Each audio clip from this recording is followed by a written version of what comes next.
என்பது நம்முடைய மூதாதையர்கள் நமக்கு அளித்த நன்கொடை. அவற்றின் பயன்பாடுகளை முறையாக அறிந்து கொண்டு அவற்றை சரியாக பயன்படுத்தினால் பல ஆண்டுகள் நோயில்லாமல் வாழலாம் என்கிறார் டாக்டர் கௌதமன் அவர்கள். நிகழ்ச்சியில் அடுத்த பகுதியாக வரவிருப்பது பல்லாண்டு வாழ்ந்திட.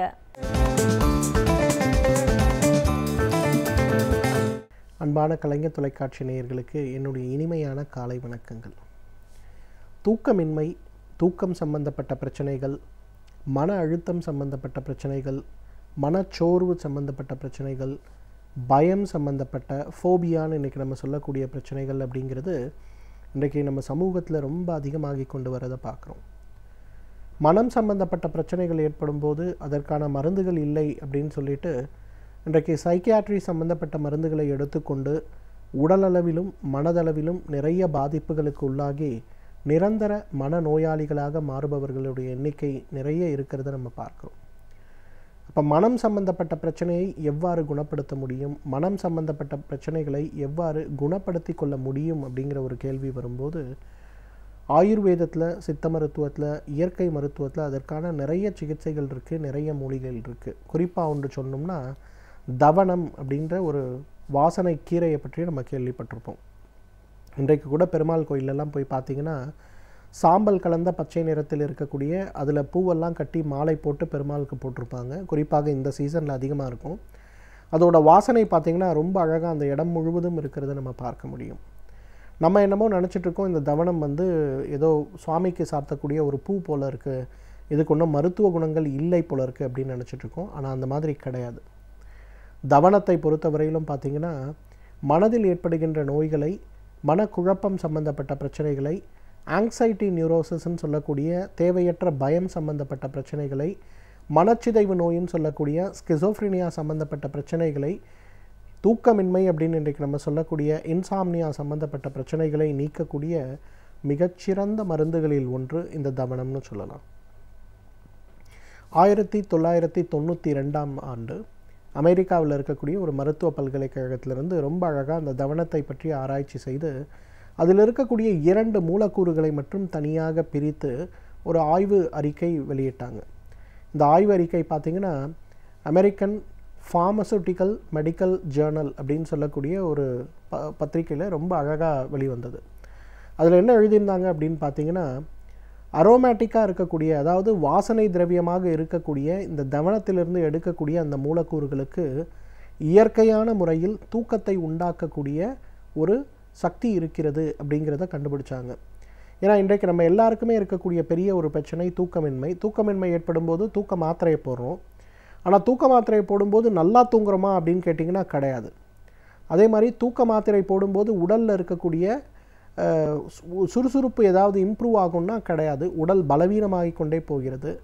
அப்போ தூக்கமின்மை சம்பந்தப்பட்ட பிரச்சனையிலிருந்து எவ்வாறு வெளிவருவது, தூக்கமின்மையிலிருந்து முழுதாக எவ்வாறு குணமாக்கி கொள்ள முடியும் அப்படின்னு பார்க்கும்போது அதற்கு இந்த தவனத்திலிருந்து எடுக்கக்கூடிய அந்த உதவி செய்கிறது அப்படின்னு சொல்லி கண்டுபிடிச்சாங்க.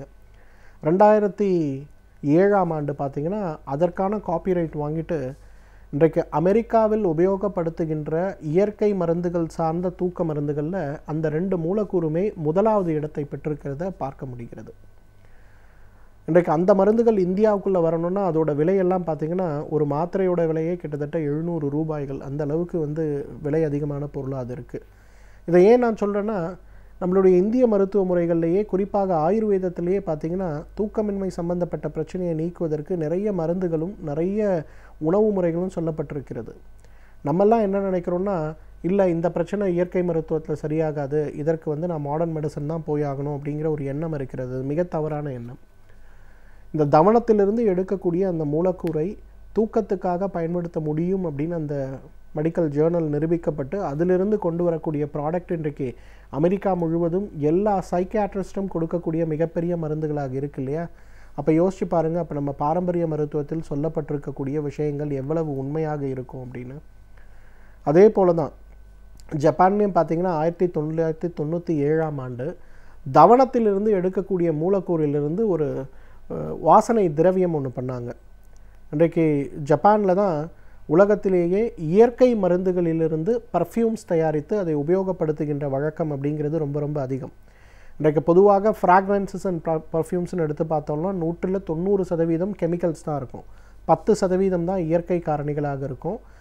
இன்றைக்கி உலகத்திலேயே தவனத்தை அதிகமாக இம்போர்ட் செய்து பர்ஃப்யூம் தயாரிக்கக்கூடிய நாடு எது அப்படின்னு கேட்டிங்கன்னா ஜப்பான் தான் சொல்லணும்.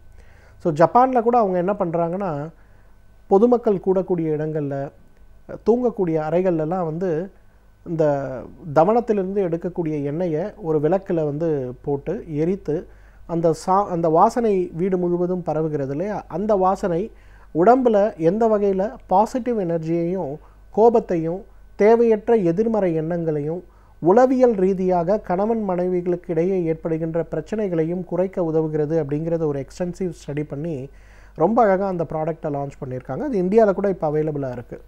ஸோ தூக்கமின்மை சம்மந்தப்பட்ட பிரச்சனைகள் ஏற்படும் போது இந்த தவனத்திலிருந்து இருக்கின்ற அந்த கீரையை ஒரு கட்டிட்டு கொண்டு வந்து தலகாணி அடியில் வச்சுட்டு மேலே போட்டு படுங்க.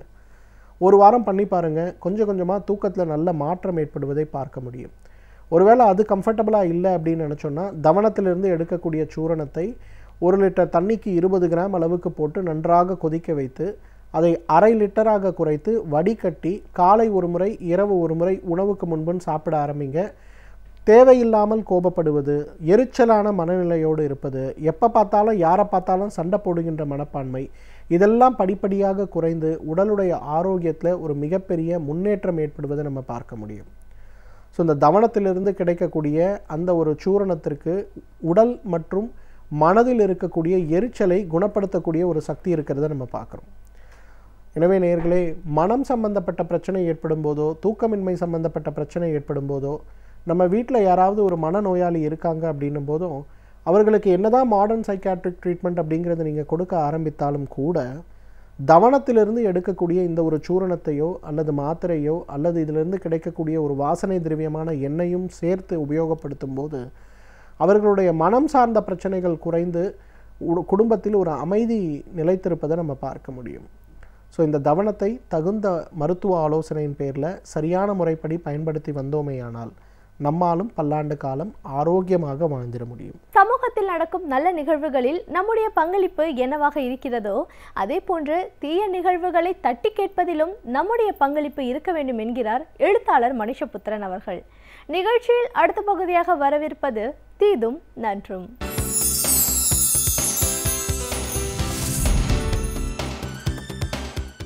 வணக்கம் நண்பர்களே, இன்னும் ஒரு இனிய காலை பொழுதில் தீதும் நன்றும் நிகழ்ச்சியில் உங்களை சந்திப்பதில் மிக்க மகிழ்ச்சி அடைகிறேன். சமீபத்தில் டெல்லி உயர்நீதிமன்றம் ஒரு விவாகரத்து மேல்முறையீட்டு வழக்கில் ஒரு முக்கியமான ஒரு தீர்ப்பை வழங்கி சில கருத்துக்களை கூறியிருக்கிறது. அதாவது ஒரு கணவன் மனைவிக்கு இடையே ஒரு விவாகரத்து நடைபெறுகிறது. அந்த விவாகரத்து நடைபெற்ற பிறகு அந்த விவாகரத்திற்கு காரணமாக சொல்லப்பட்டது, மனைவி கணவனை சந்தேகப்படுகிறார், அந்த சந்தேகத்தின் அடிப்படையில் உளவியல் ரீதியாக அந்த கணவனை சித்திரவதை செய்கிறார் என்பதுதான்.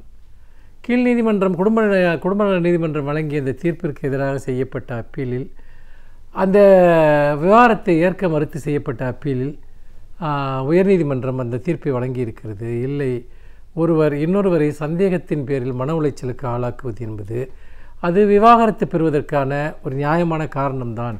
ஆகவே அளிக்கப்பட்ட விவாகரத்து செல்லும் என்று அந்த நீதிமன்றம் கூறியது.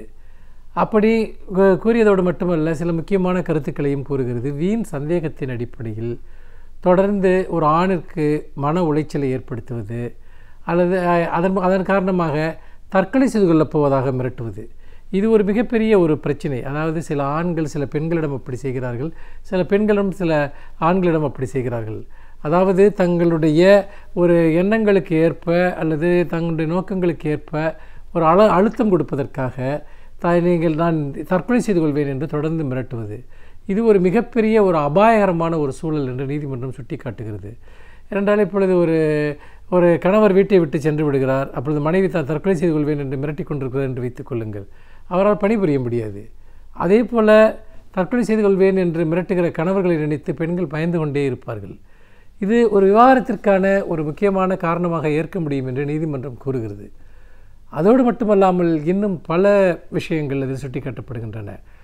ஒரு பெண் ஒரு ஆணை வீணாக சந்தேகப்படுகிற போது அல்லது இன்னொருடன் நினைத்து மோசமாக பேசுகிற போது அந்த ஆணுக்கு மட்டுமல்ல அந்த அவரோடு சம்பந்தப்படுத்தி பேசப்படுகிற இன்னொரு பெண்ணிற்கும் அவர் ஒரு மிகப்பெரிய அளவிற்கு அவர் களங்கம் விளைவிக்கிறார் அல்லது ஒரு மிகப்பெரிய அளவிற்கு அவர் அவமானத்தை இழைக்கிறார் என்கிற ஒரு விஷயத்தையும் நீதிமன்றம் சுட்டிக்காட்டுகிறது. பொதுவாக இன்றைய இருக்கக்கூடிய நவீன வாழ்க்கை முறையில் பல்வேறு விதமான சிக்கல்கள் உருவாகி இருக்கின்றன. இந்த சிக்கல்களை நாம் மரபு ரீதியாக தீர்க்க முடியுமா என்றால் நமக்கு அதற்கு வழி தெரியவில்லை. ஏனென்றால் இன்று ஆண்களும் பெண்களும் மிகவும் சுதந்திரமாக பழகக்கூடிய ஒரு காலகட்டத்தில் எந்த ஒரு ஆணுக்கும் எந்த சமயத்திலும் எந்த ஒரு பெண்ணுடனும் ஒரு கூடுதலான ஒரு நட்பு உருவாகிவிடலாம். அதேபோல் எந்த ஒரு பெண்ணுக்கும் எந்த ஒரு ஆணுடன் தன்னுடைய கணவர் அல்லாத இன்னொருடன் கூட ஒரு நட்பு உருவாகிவிடலாம். அப்படி உருவாகிற போது நம்மால் முடிந்த வரைக்கும் அந்த நட்பை ஆரோக்கியமாக மதிக்க கற்றுக்கொள்வது தான் நாம் செய்யக்கூடிய ஒரே ஒரு விஷயமாக இருக்க முடியும். மாறாக அந்த உறவுக்கள் நாம் தொடர்ந்து தலையிடுவதன் மூலமாக நமக்கும் நம்மோடு இருக்கக்கூடியவருக்குமான உறவை முதலில் சீர்குலைக்கிறோம். பிறகு நாம் நம்முடைய அனைத்து விதமான மன அமைதியையும் இழந்து குடும்ப சூழலை சீரழிக்கிறோம். அதோடு மட்டுமல்லாமல் நம்முடைய குழந்தைகளுடைய மனநலத்தை சீரழிக்கிறோம். அதோடு மட்டுமல்லாமல் அதையும் தாண்டி ஒரு மனைவியுடன் நட்பாக இருக்கக்கூடிய ஒரு ஆணையோ அல்லது ஒரு கணவனுடன் நட்பாக இருக்கக்கூடிய ஒரு பெண்ணையோ அவமதிப்பதற்கு தலைப்படுகிறோம். இப்படி சிக்கல்கள் மேல் சிக்கல்கள், அடுக்கடுக்கான சிக்கல்களை நாம் தொடர்ந்து உருவாக்கி கொள்கிறோம். அப்படி உருவாக்கி கொள்வதன் மூலமாக நமக்கு என்ன கிடைக்கிறது என்று சொன்னால் எதுவுமே கிடைப்பது கிடையாது. மாறாக மன உளைச்சலும் வன்மமும் ஒரு கட்டத்தில் ஒரு குற்றச்செயல்களுக்கும் கூட அது காரணமாக அமைந்து விடுகிறது. இந்த சூழ்நிலையில் தான் நாம் மிகவும் ஜனநாயகபூர்வமாக நம்முடைய உறவுகளை அணுக வேண்டிய நிர்பந்தத்தில் இருக்கிறோம். நமக்கு எவ்வளவுதான் நெருக்கமானவராக ஒருவர் இருந்தாலும் அவருக்கென சில தனியான உலகங்கள் இருக்கலாம், தனியான சில வெறுப்புகள் இருக்கலாம், தனிப்பட்ட நண்பர்கள் இருக்கலாம், நெருக்கமான நண்பர்கள் இருக்கலாம், நெருக்கமற்ற நண்பர்கள் இருக்கலாம். எல்லாவற்றிலும் நாம் தலையிடுவது என்று நினைப்பது என்பது மிகவும் ஆபத்தான ஒன்று. அது மட்டுமல்ல, ஒருவர் நம்மோடு வாழ்கிறார் என்பதனாலேயே அவரை முழுக்க நம்முடைய கட்டுப்பாட்டில் அவரை வைத்துக்கொள்ள வேண்டும். நாம் விரும்புவதைத்தான் அவர் செய்ய வேண்டும், நாம் சொல்வதைத்தான் அவர் கேட்க வேண்டும் என்கிற ஒரு மனநிலை என்பது மிக மோசமான விளைவுகளையே ஏற்படுத்தும். நிறைய இடங்களில் விவாகரத்திற்கு காரணம் என்பதும் அதுதான். எப்பொழுதும் ஒருவரை பற்றி இன்னொருவர் சந்தேகப்பட்டு கொண்டே இருப்பது, ஒருவர் இன்னொருவரை கண்காணித்து கொண்டே இருப்பது, ஒருவர் இன்னொருவரை கேள்வி கேட்டுக்கொண்டே இருப்பது, இப்படியாக சந்தேகம், கண்காணிப்பு, கேள்வி கேட்பது, நிரூபணங்களை கோருவது அல்லது சாட்சியங்களை சேகரிப்பது, இப்படியான ஒரு வேலைகளை நாம் தொடர்ந்து செய்வதன் மூலமாக ஒரு உறவை நாம் சீர்குலைக்கிறோம். எந்த ஒரு மனிதரையும் நாம் அப்படி பாதுகாத்து வைக்க முடியாது. மாறாக புரிந்துணர்வின் அடிப்படையில், பரஸ்பர நட்பின் அடிப்படையில், பரஸ்பர காதலின் அடிப்படையில், பரஸ்பர விட்டுக் கொடுத்தலின் அடிப்படையில், பரஸ்பர சகிப்புத்தன்மையின் அடிப்படையில் தான் ஒரு உறவை பாதுகாக்க முடியும். நமக்கு வருத்தம் தரக்கூடிய சில விஷயங்கள் நடக்கலாம். நாம் அவற்றை மௌனமாக ஏற்றுக்கொள்வது தான் நல்லது. மாறாக அவற்றை சர்ச்சைகளாக்கி பிரச்சனைகளாக்கி ஆக்குவதன் மூலமாக காயங்கள் அதிகமாகவே ஒழிய எதற்கும் தீர்வுகள் கிடைக்காது. சில விஷயங்கள் காலப்போக்கில் தானாக மறைந்து போய்விடும், சில விஷயங்கள் காலப்போக்கில் தானாக விடைபெற்று சென்றுவிடும். அப்படி இருக்கிற போது எல்லா நட்புகளையும் எல்லா உறவுகளையுமே நாம் கேள்விக்குள்ளாக்கி அதை ஒரு மிகப்பெரிய பரிசீலனைக்கு உள்ளாக்கி நாம் அதன் வழியாக வீண் சர்ச்சைகளையும் சச்சரவுகளையும் உருவாக்குவதன் மூலமாக நாம் முற்றிலுமாக நமக்கு பயனற்ற ஒரு காரியத்தில் ஈடுபடுகிறோம் என்பதை நாம் நினைவில் கொள்ள வேண்டும்.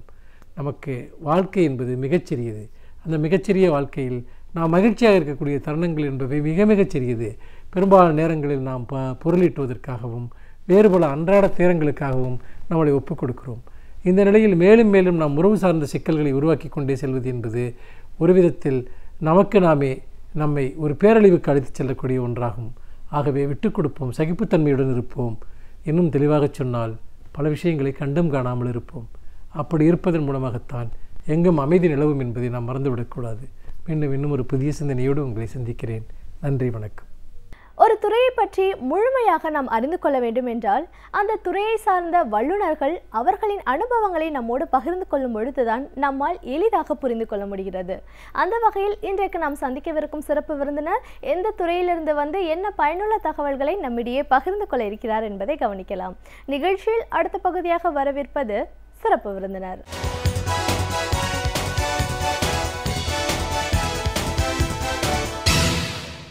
வணக்கம் நேயர்களே, விடியலை வா நிகழ்ச்சியின் சிறப்பு விருந்தினருக்கான நேரம் இது. இன்றைய சிறப்பு விருந்தினர் தமிழறிஞர் பேராசிரியர் முனைவர் கருமுத்தையா.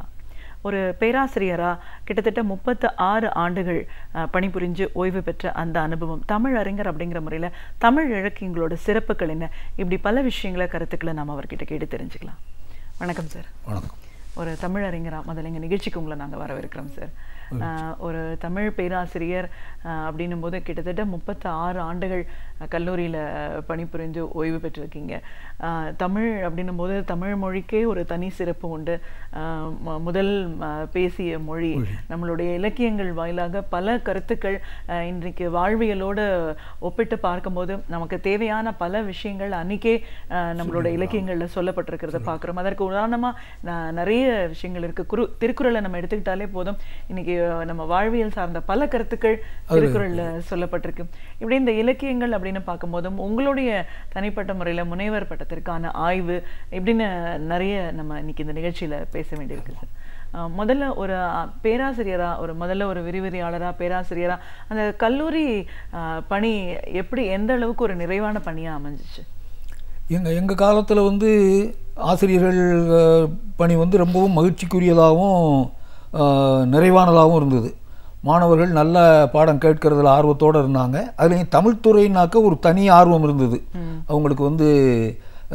அதில் என்ன சொல்லலாம், அதாவது ஒரு அரசியல் சாயமும் அந்த காலத்தில் இருந்தது. நான்லாம் படிக்கிற பொழுதே நான்லாம் அப்படி தான் படித்து வந்தேன். அதே மாதிரி மாணவர்களும் அப்போ அந்த தமிழ்னு உடனேயே ஏதோ ஒரு ஈர்ப்பு அவங்களுக்கு இருந்தது. அதனால் அந்த பணி எங்களுக்கு ஒன்றும் சுமையாகவே தெரியலை, ரொம்ப எளிமையாக, அதே நேரத்தில் வாழ்க்கைக்கு பயனுள்ளதாக நல்ல செய்திகளையும் சொல்கிற மாதிரி நமக்கு வாய்ப்பு அமைஞ்சது.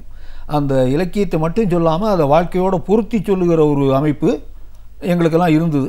ஏன்னா என்னுடைய ஆசிரியர்கள்லாம் எனக்கு அப்படி சொல்லி கொடுத்தாங்க. நான் உயர்நிலைப் பள்ளியில் படிக்கிற பொழுது பேராசிரியர் தமிழண்ணல், கவிஞர் முடியரசனார், இவங்கெல்லாம் எனக்கு தமிழ் வாத்தியார். அவங்ககிட்டலாம் தமிழ் கற்றதுனால எனக்கு தமிழில் ஒரு ஆர்வமாக ஒரு அழுத்தமான ஈடுபாடும் ஏற்பட்டுச்சு.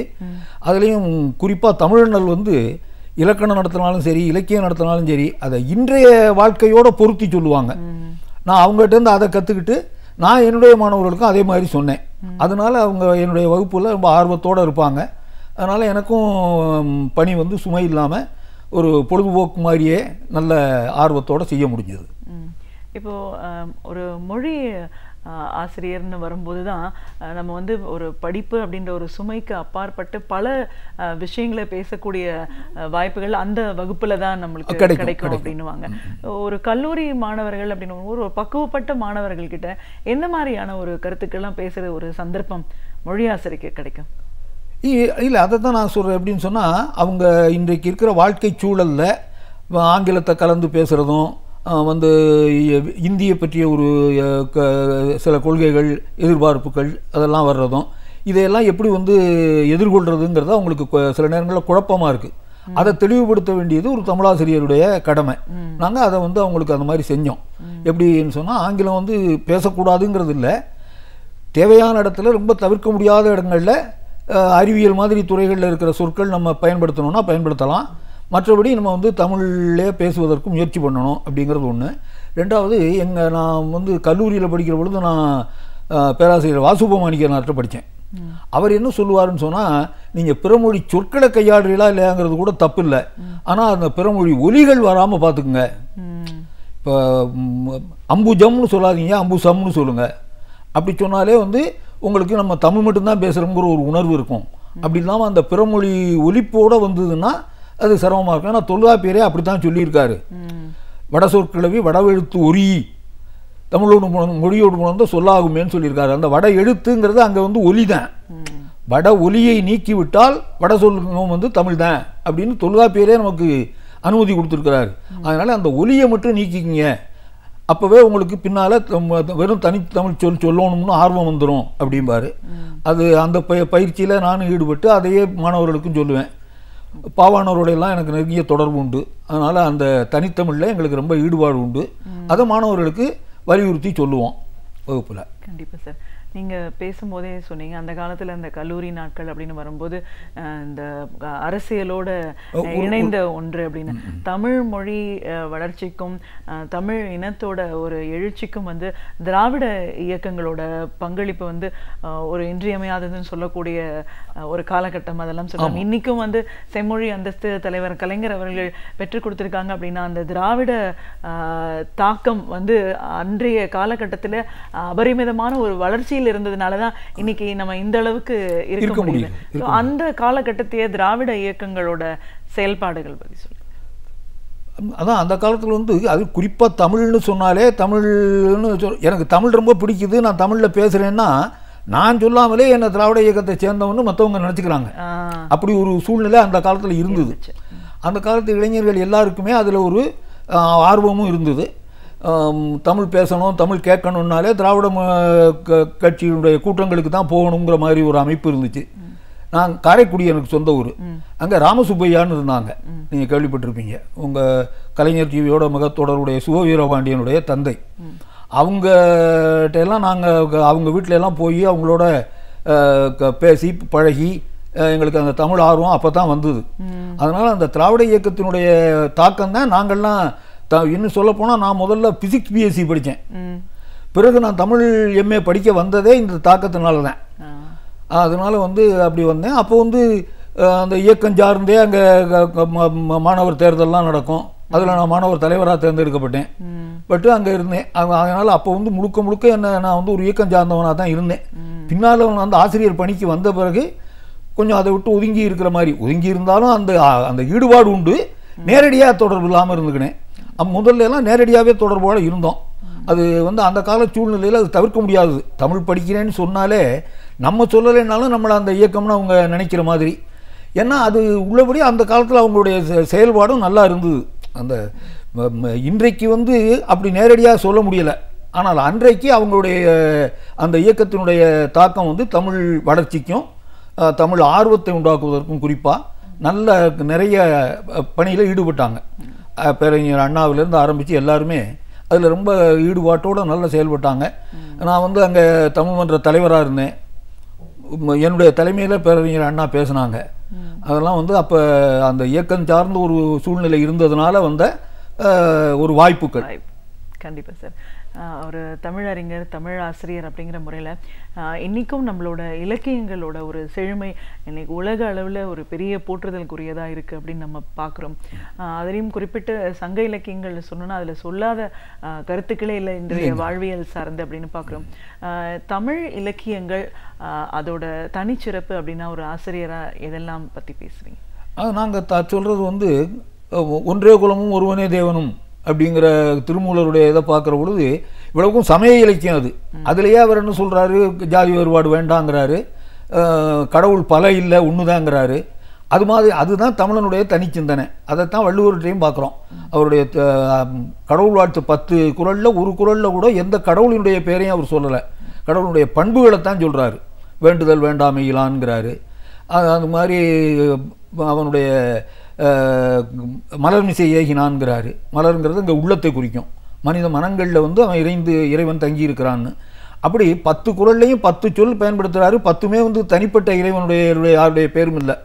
ஆக தமிழர்களுடைய சிந்தனை பொதுமை சிந்தனை அப்படிங்கிறது தான் முக்கியமாக நாங்கள் சங்க இலக்கியத்தை வச்சு சொல்கிறது. அதுதான் பின்னால் வந்து ஐநா அளவிலேயே போய் நம்ம சொல் தானே ஒன்று எடுத்துக்கிட்டு இருக்கிறாங்க, யாதும் ஊரே யாவரும் கேளுங்கிறது. அது பொதுமை சிந்தனையினுடைய வெளிப்பாடு தான். அது புறநானூற்றுலையும் இருக்குது, திருக்குறள்லையும் இருக்குது, அக இலக்கியத்துலேயும் இருக்குது. எல்லாத்துலேயுமே அந்த மாதிரி பொதுமை சிந்தனை நம்மளுடைய தனிச்சிறப்பு அப்படின்னு சொல்லுவோம். சங்க இலக்கியம்ங்கிறது 10 பாட்டு 8 தொகைன்னு சொல்லி 18 நூல்கள். அந்த 18 நூல்களில் 10 பாட்டு என்பது கொஞ்சம் காலத்தால் பிந்தியது. அதனால் அதில் அந்த பொதுமை சிந்தனைகளை அந்த அளவுக்கு பார்க்க முடியாது. சிறுபானாற்றுப்படை, பெரும்பானாற்றுப்படை, திருமுருகாற்றுப்படை என்று எல்லாம் ஆற்றுப்படைங்கிற அமைப்பில் ஒரு பரிசு பெற்று வந்த ஒருவன் பரிசு பெற வேண்டிய ஒருவனை யாரிடத்தில் போனால் பரிசு பெறலாம், எப்படி போகணும் அந்த ஊருக்கு அப்படின்னு வழி சொல்லுகிற மாதிரியான அமைப்பில் உள்ள நூல்கள் தான் அந்த 6 ஆற்றுப்படை நூல்கள். ஆனால் அதிலேயே ரொம்ப சிறப்பாக இருக்கக்கூடியது மதுரை காஞ்சி நிலையாமையையும் அந்த மதுரை நகரத்தினுடைய பெருமைகளையும் வாணிகத்தையும் சொல்கிறது. அதே மாதிரி பட்டினப்பாலை என்பது காவிரி பூம்பட்டினத்தினுடைய சிறப்பையும் அங்கே இருக்கிற வாணிகத்தினுடைய பெருமையையும். அந்த காலத்து வாணிகர்கள் எப்படி இருந்தாங்கன்னு சொன்னால், பெறுவதும் மிகை பெறாமல் கொடுப்பதும் குறை கோடாமல்ங்கிறாங்க. விலை அதிகமாக வாங்குறதும் இல்லை, கொடுக்குற போது எடை குறைச்சி கொடுக்கறதும் இல்லை அப்படின்னு சொல்லிட்டு. அது மாதிரி அந்த தமிழர்களுடைய தனிச்சிறப்புகள் எல்லா துறையிலும் சொல்லப்பட்டது. வணிகத்துறையில், இலக்கியத்துறையில் என்று இல்லாமல் எல்லா துறையிலும், வழிபாட்டு துறையில், விழாக்கள் நடத்துகிற முறையில் எல்லாவற்றிலும் இருக்கிற சிறப்புகள் அந்த காவிரி பட்டினப்பாலையில் காவிரி பூம்பட்டினத்தினுடைய சிறப்புகளை சொல்லுகிற பொழுது சொல்லப்படுகிறது. அதே மாதிரி மதுரை காஞ்சியிலும் மதுரையினுடைய சிறப்பு பூரா சொல்லப்படுகிறது.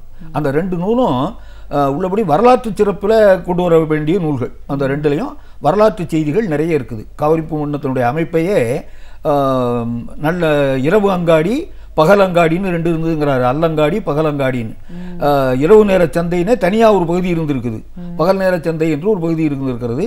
அங்கே வெளிநாட்டுக்காரங்க வந்து இருந்த குடியிருப்பு பகுதி தனியாக இருந்திருக்கு, அரசர்களுடைய குடியிருப்பு பகுதி தனியாக இருந்திருக்கு, வணிகர்களுடைய இப்படி காவிரி பூம்பட்டினத்தை முழுமையாக வர்ணிக்கின்ற ஒரு இலக்கியம் அந்த பட்டினப்பாலை. அதே மாதிரி மதுரை காஞ்சி, மதுரை நகரத்தினுடைய அனைத்து சிறப்புகளும் அதில் சொல்லப்படுகிறது.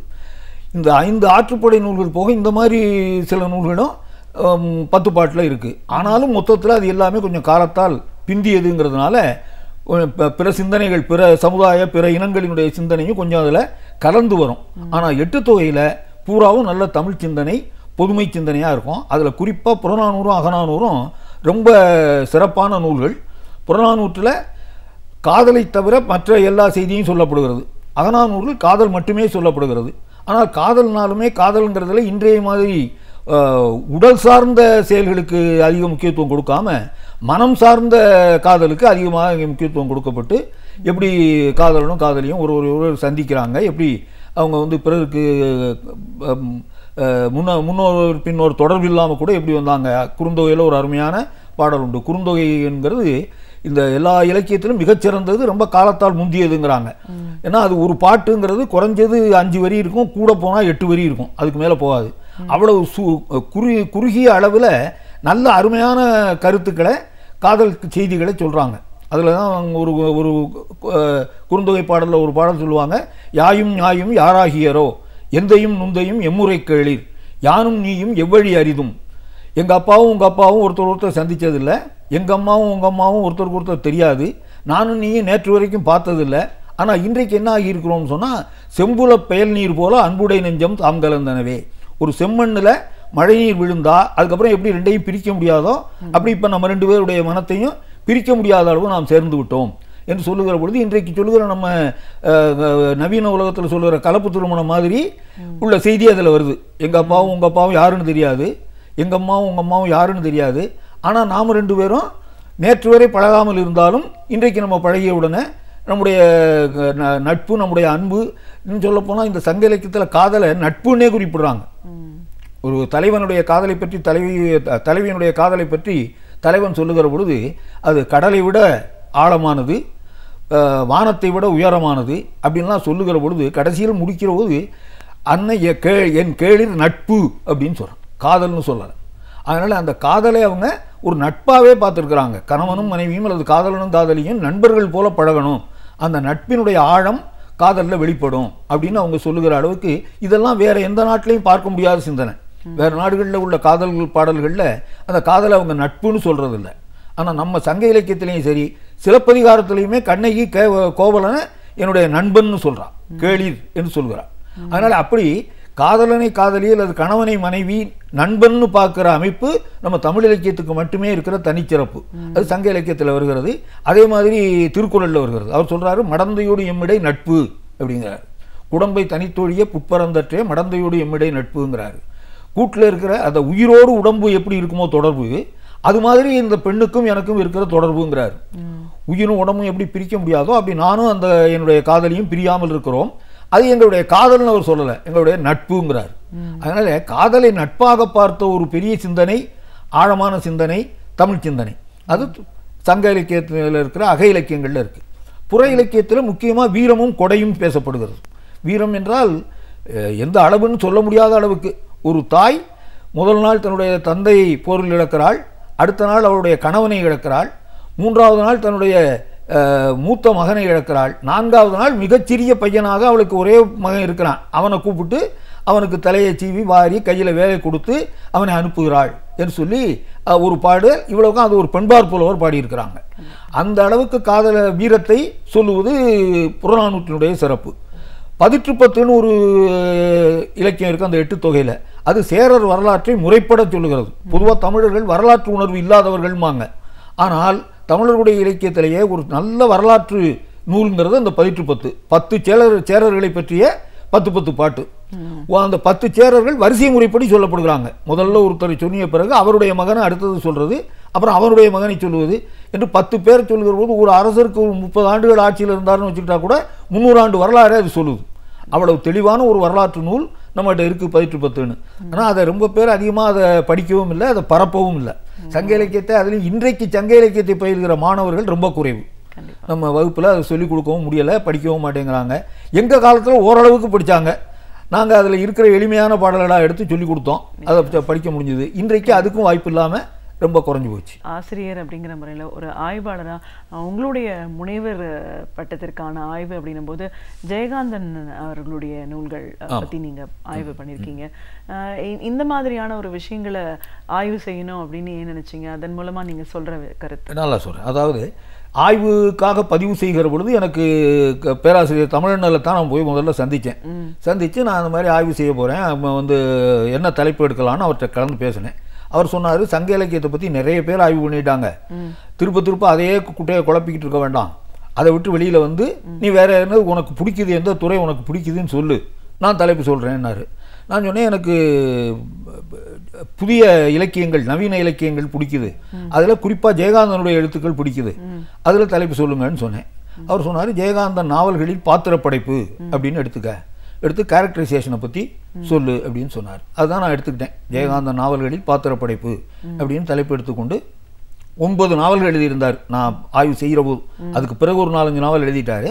நான் அந்த 9 மட்டும் வரையறுத்துக்கிட்டு அந்த 9 இருக்கிற பாத்திரங்களை அவர் எப்படி படைச்சிருக்கிறாரு, அவர் அந்த படைப்பதற்கு அவருக்கு உந்துதலாக இருந்த சக்திகள் எவை, அந்த படைப்பாக அந்த பாத்திரங்களை படைத்ததன் மூலம் அவர் சொல்லுகிற சமுதாய கருத்து என்ன, அவர் சொல்லுகிற வாழ்வியல் கருத்து என்ன, இதையெல்லாம் சொல்லுகிற மாதிரி அந்த ஆய்வை நான் செய்தேன்.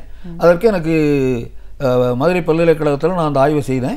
எனக்கு வழிகாட்டும் நெறியாளராக சாவே சுப்பிரமணியனார் போட்டிருந்தாங்க. அந்த பல்கலைக்கழகத்துலேருந்தே அப்போ வந்து நெறியாளரை ஃபிக்ஸ் பண்ணுவாங்க. அவங்க எனக்குன்னு தேர்ந்தெடுத்த ஆய்வாளர் வந்து சாவே சுப்பிரமணியன். அவங்க ரொம்ப நல்ல முறையில் எனக்கு வழிகாட்டினாங்க. எப்படி தலைப்புகளை பிரிச்சுக்கணுங்கிறது அவங்க காமிச்ச வழியில் தான் நான் பிரித்தேன். பெரும்பாத்திரங்கள் சிறுபாத்திரங்கள்னு பிரிச்சுக்குங்க, ஆண் பாத்திரங்கள் பெண் பாத்திரங்கள்னு பிரிச்சுக்குங்க அப்படின்னு சொல்லிட்டு சில பகுப்பு முறைகள்லாம் சொல்லி தந்தாங்க. அதே மாதிரி நடப்பியல் பாத்திரம், குறிக்கோள் பாத்திரம், அதாவது நம்ம இங்கிலீஷில் சொன்னாக்க ரியலிஸ்டிக் கேரக்டர் அண்டு லட்சியத்தோடு இருக்கிற ஒரு லட்சியத்தை நோக்கி போகிற பாத்திரம் அப்படிங்கிறது குறிக்கோள் பாத்திரம். இந்த ரெண்டையும் அப்படி எடுத்துங்கன்னாரு. அது எனக்கு ஜெயகாந்தனை பற்றிய ஆய்வில் எனக்கு அது ரொம்ப பயன்பட்டுச்சு. ஏன்னா ஜெயகாந்தன் நடப்பியல் பாத்திரம் மாதிரி தான் பாத்திரங்களை நிறைய படைச்சிருக்கிறாரு. ஆனால் அவர்கள்ட்டையும் ஒரு குறிக்கோள் இருக்கும் அப்படின்னு காட்டுறது அவருடைய போக்கில் இருக்கும். அதை நான் என்னுடைய ஃபைண்டிங்ஸ்னு கடைசியில் நான் கொடுத்தது அதை தான் கொடுத்துருந்தேன். நடப்பியல் பாத்திரங்களை கூட குறிக்கோள் தன்மையோடு படைத்திருக்கிறார் அல்லது படைக்க முயன்றிருக்கிறார்.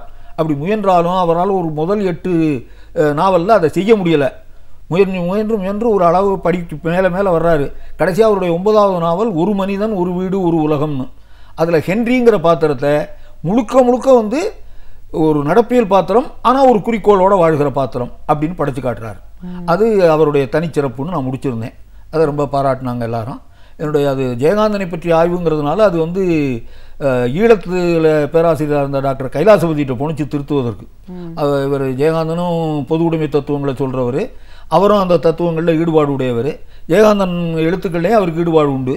அதனால் அவர் தான் சரியான தேர்வாளர்னு மதுரை பல்கலைக்கழகத்தில் முடிவு பண்ணி என்னுடைய ஆய்வை அவருக்கு அனுப்பியிருந்தாங்க. அவர் அதில் ஒரு காமெண்ட் கொடுத்துருந்தாரு, this is a micro study of Jayakanthan's works அப்படின்ட்டு. அது எனக்கு ரொம்ப மகிழ்ச்சியாக இருந்தது. ஏன்னா அந்த வசிஷ்டர் வாயால் பிரம்மரிஷின்னு வாங்குற மாதிரி அவர் கைலாசபதி அப்படியெல்லாம் சிறப்பாக யாரையும் சொல்லிட மாட்டார். ஏன்னா ரொம்ப ஆழமாக இருந்தால் தான் அவர் பாராட்டுவார். அப்படி சொல்லியிருந்தார். அதுக்கு எனக்கு துணை செஞ்சது இந்த சாவேசு கொடுத்த பகுப்புகள்.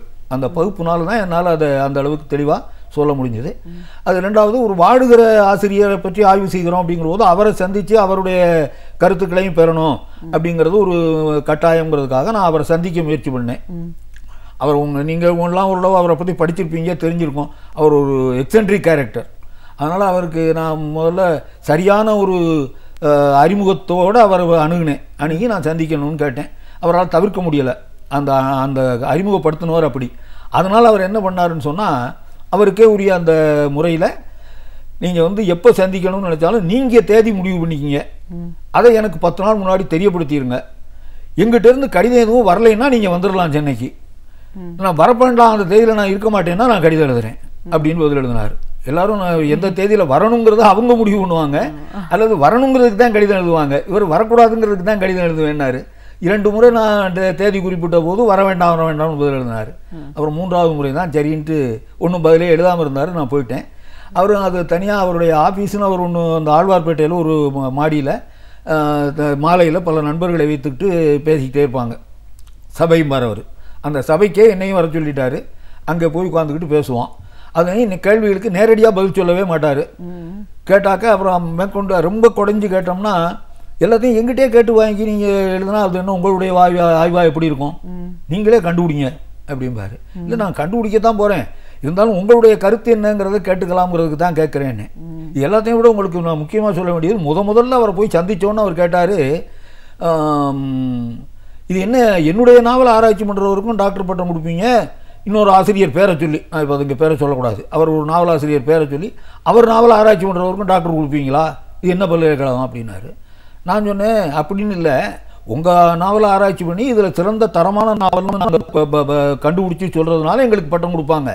அவருடைய நாவலை ஆய்வு செஞ்சாங்கன்னு சொன்னால் அது நல்லா இல்லை, வேண்டிய இலக்கிய தரம் இல்லை, இதெல்லாம் வெறும் பொழுதுபோக்கு நாவல்னு அவங்க சொல்லுவாங்க, அதுக்காக அவங்களுக்கு டாக்டர் பட்டம் கொடுப்பாங்க அப்படின்னு சொன்னேன். அவர் சிரிச்சுக்கினார். சிரிச்சுக்கிட்டு இருந்தாலும் உயிரோடு இருக்கிற நாவலாசிரியரை ஆய்வு செய்யணும்னா அவருடைய ஒப்புதல் கேட்கணும்னு ஒரு விதி வச்சுருந்தாங்கன்னா நான் வந்து ஒப்புதல் கொடுக்க மாட்டேன். ஆனால் நீங்கள் கொடுக்க மாட்டேன்னு தெரிஞ்சு தான் அந்த மாதிரி ஒரு ஒப்புதல் விதி வைக்கலை. எங்கன்னா எல்லாரையும் ஆய்வு செய்யணும், அதுக்காக தான் வந்து நீங்கள் வந்து நல்ல இலக்கிய தரமாக நிறைய படைச்சிருக்கிறீங்க. அப்போ அதை வந்து நாங்கள் ஆய்வாளர்கள் கண்டுபிடிச்சி சொல்கிறது, நீங்களே நினைக்காத பல செய்திகளை நாங்கள் அதில் கண்டுபிடிச்சி சொல்லுவோம், அதுதான் ஆய்வாளருக்கு இருக்கிற சிறப்பு அப்படின்னு சொன்னேன். அப்புறம் மகிழ்ச்சிப்பட்டார். அப்புறம் கடைசியாக நான் எல்லாம் முடித்து டாக்டர் பட்டம் வாங்கின பிறகு அந்த ஆய்வை வந்து நூலாக வெளியிடணும் அப்படின்னு முடிவு பண்ணேன். அப்போ இவர்கிட்ட ஒரு முன்னுரை கேட்டேன். அப்போ அவர் சொன்னார், நான் அந்த ஆய்வு முழுவதையும் படிக்கணும், படித்தா தான் நான் முன்னுரை தருவேன் அப்படின்னாரு. சரி நான் அனுப்பி வைக்கவா உங்களுக்கு, அல்லது கொண்டாந்து தரட்டுமான்னு. இல்லை நீங்களே வாங்க, முன்னே வந்த மாதிரி இப்போவும் சபைக்கு வாங்க, ஒரு 4 நாளைக்கு ஒவ்வொரு நாளைக்கு 100 பக்கமாக படிச்சிருவோம், உட்காந்து ஒன்றா படிச்சிருவோம்னாரு. சரின்ட்டு உட்காந்து படித்தோம். அந்த சில இடங்கள் நான் புதுசாக கண்டுபிடிச்சி சொல்லியிருக்கிற சில செய்திகள் வர்ற பொழுது உடனே அதை நிறுத்திவிட்டு நிமிந்து பார்ப்பார், சிரிச்சுக்குவார். சிரிச்சுக்கிட்டு நான் அப்படிலாம் நினைக்கலையே, குறிப்பாக அந்த ஒரு நடிகை நாடகம் பார்க்கிறாள்னு ஒரு நாவல், அதில் கல்யாணின்னு ஒரு கேரக்டர் படைச்சிருப்பார். நான் எழுதினேன், இந்த கல்யாணி வந்து மாதவியினுடைய சாயலில் படைக்கப்பட்டிருக்கிறாள், சிலப்பதிகார மாதவி தான் கல்யாணியாக இங்கே வந்திருக்கிறா அப்படின்ட்டு அதுக்கு சரியான சான்றுகளாக ஒரு 7-8 இடம் காமிச்சிருந்தேன். அவர் அதை ஒவ்வொரு இடம் வர்ற பொழுதும் நிறுத்தி வந்து பார்த்தாரு. பார்த்துட்டு சொன்னார், நீங்கள் சொல்லியிருக்கிறதெல்லாம் பார்த்தா சரிதான், மாதவி மாதிரி இருக்குது, ஆனால் நான் அவளை எழுதுகிற போது மாதவியை நினைக்கவே இல்லை அப்படின்னாரு. நான் சொன்னேன், உங்களுடைய உள்மனம் நினச்சிருக்கோம், சப்கான்ஷியஸ் மைண்ட் நினச்சிருக்கோம், அதை கண்டுபிடிக்கிறது தான் ஆய்வாளர்களுடைய வேலை. இப்போ நான் சொல்லியிருக்கிற காரணங்கள்லாம் உங்களுக்கு பொருத்தமாக படுது இல்லைன்னு, அது இருக்குது அப்படின்னு ஒரு மாதிரி சொல்லிவிட்டு விட்டுட்டார் அப்படியே. அதனால் அது ஒரு நல்ல அனுபவம். அவரோட போய் சந்தித்து அவர் அந்த ஆய்வை கொண்டு பிறகு அது நூலாகவும் வெளியிட்டேன். அது நூல் ஒரு 2-3 ஆண்டுகளுக்குள்ளே பூரா படி விற்று போச்சு. அப்புறம் மறுபடியும் 2nd எடிஷன் போடலை அதனால் அது ஒரு அனுபவம், நல்ல அனுபவம். இன்றைய சூழலில் மாணவர்கள் இளைஞர்களை பற்றின உங்களுடைய கருத்துக்கள் என்ன? இளைஞர்கள் தனிப்பட்டவங்களாக இருக்கிற போது நல்லா தான் இருக்கிறாங்க. இந்த மாப் சைக்காலஜிங்கிற மாதிரி ஒரு கூட்டம் சேர்ந்த உடனே அவங்களுடைய போக்கு, அவங்களுடைய சிந்தனைகள் எல்லாம் கொஞ்சம் மாறிடுது. ஆனாலும் மாறினாலும் இன்னும் தப்பாக போகலை. இன்றைக்கு பார்க்குற வரைக்கும், நான் பார்க்குற வரைக்கும் இளைஞர்கள் தப்பாக போகலை. நான் பல கல்லூரிகளில் போய் பேசுகிறேன். அந்த இளைஞர்கள் வந்து நம்ம சொல்கிற நல்ல கருத்துக்களை நல்லாவே வரவேற்கிறாங்க. கொஞ்சம் ஒரு வேடிக்கை விளையாட்டு மாதிரி நடுவில் கிண்டல் பண்ணுற புத்தி இருக்குதே தவிர அதனால் ஒன்றும் தப்பு இல்லை. இன்றைய இளைஞர்கள் வந்து சரியான முறையில் தான் ஒழுங்கான இலக்கை நோக்கி போய் கொண்டிருக்கிறார்கள்ங்கிறது தான் என்னுடைய கணிப்பு. அவங்கள்ட்ட ஒரு தப்பும் இல்லை. ஒரே ஒரு இது என்னன்னு சொன்னால், பழைய தலைமுறைக்கும் இந்த தலைமுறைக்கும் இருக்கிற வேறுபாடுகள் காரணமாக அவங்கள வந்து புரிஞ்சிக்காமலே வயசானவங்களாம் அவங்க தப்பு செய்கிறாங்கங்கிற மாதிரி சொல்கிறாங்க. அப்படி ஆனால் உண்மை அப்படி இல்லை. நாங்கள்லாம் வந்து எங்களுக்கு வயசானால் கூட எங்களுடைய மனம் இன்னும் இளைஞர்களைப் போலவே இருக்குது. நாங்கள் அந்த ஆசிரியர் பணியினுடைய தனிச்சிறப்பு அது. நாள்தோறும் வந்து இளைஞர்களையே சந்திக்கிறோமா, அவங்க எப்படி சிந்திக்கிறாங்க, அவங்க என்ன நினைக்கிறாங்கன்னு யோசித்து எங்கள் மனசும் அந்த மாதிரி ஆகிரும். அதனால இன்றைக்கும் என்னுடைய மனமெல்லாம் இளமையாக தான் இருக்குது. அதனால இந்த இளைஞர்களை நான் புரிஞ்சுக்கிறேன். அவங்க வந்து அவங்கள்ட்ட தப்பு இல்லை, அவங்கள்ட்ட வந்து சில விளையாட்டு போக்கு இருக்குது. ஆனாலும் தேவை என்றால் அந்த விளையாட்டை விட்டுட்டு அவங்க வெளியில் வரவும் தயாராக இருக்கிறாங்க. குறிக்கோளை நோக்கி செயல்படுவதற்கும் அதற்கு வந்து அணிவகுப்பதற்கும் அவங்க எப்பொழுதும் தயாராக இருக்கிறாங்க. அதை புரிஞ்சுக்கிட்டு நம்ம நெறிகாட்டி கொண்டு போனோம்னா நல்லா கொண்டு போகலாம்.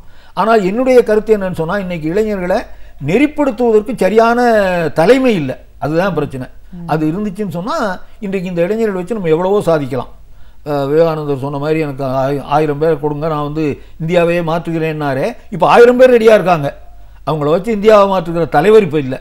அதுதான் நமக்கு இருக்கிற ஒரு குறைபாடாக இப்போ தெரியுது எனக்கு. ஒரு தமிழறிஞராக, தமிழ் பேராசிரியராக உங்களுடைய அந்த ஆசிரியர் பணி எந்த அளவுக்கு ஒரு நிறைவான பணியாக அமைஞ்சிச்சு? உங்களுக்கு அமைந்த ஆசிரியர்கள் எப்படி இருந்தாங்க? அன்றைய காலகட்டத்து மாணவர்கள் அரசியலில் எவ்வளோ தூரம் தங்களை இணைச்சிக்கிட்டு இருந்தாங்க? தமிழ் மொழியோட வளர்ச்சிக்கு திராவிட இயக்கங்களோட பங்களிப்பு எப்படி இருந்துச்சு? இன்றைய சூழலில் மாணவர்களோட தேவையானவா இருக்குது, அவங்களோட மனப்போக்கு என்ன, உங்களுடைய ஆய்வுன்னு பல விஷயங்களை எங்களோட நீங்கள் பகிர்ந்ததுக்கு நன்றி. நாம் அறிந்திருக்க வேண்டிய பல அரிய தகவல்களை அழகிய தமிழில் தொகுத்து ஒவ்வொரு நாளுமே இனிமையாக வழங்கி கொண்டிருக்கிறார் பேராசிரியர் சுபவீர பாண்டியன் அவர்கள். இன்றைக்கு நமக்காக என்ன பயனுள்ள தகவல்களை கொண்டு வந்திருக்கிறார் என்பதை கவனிக்கலாம். நிகழ்ச்சியில் அடுத்த பகுதியாக வரவிருப்பது ஒன்றை சொல் நன்றி சொல்.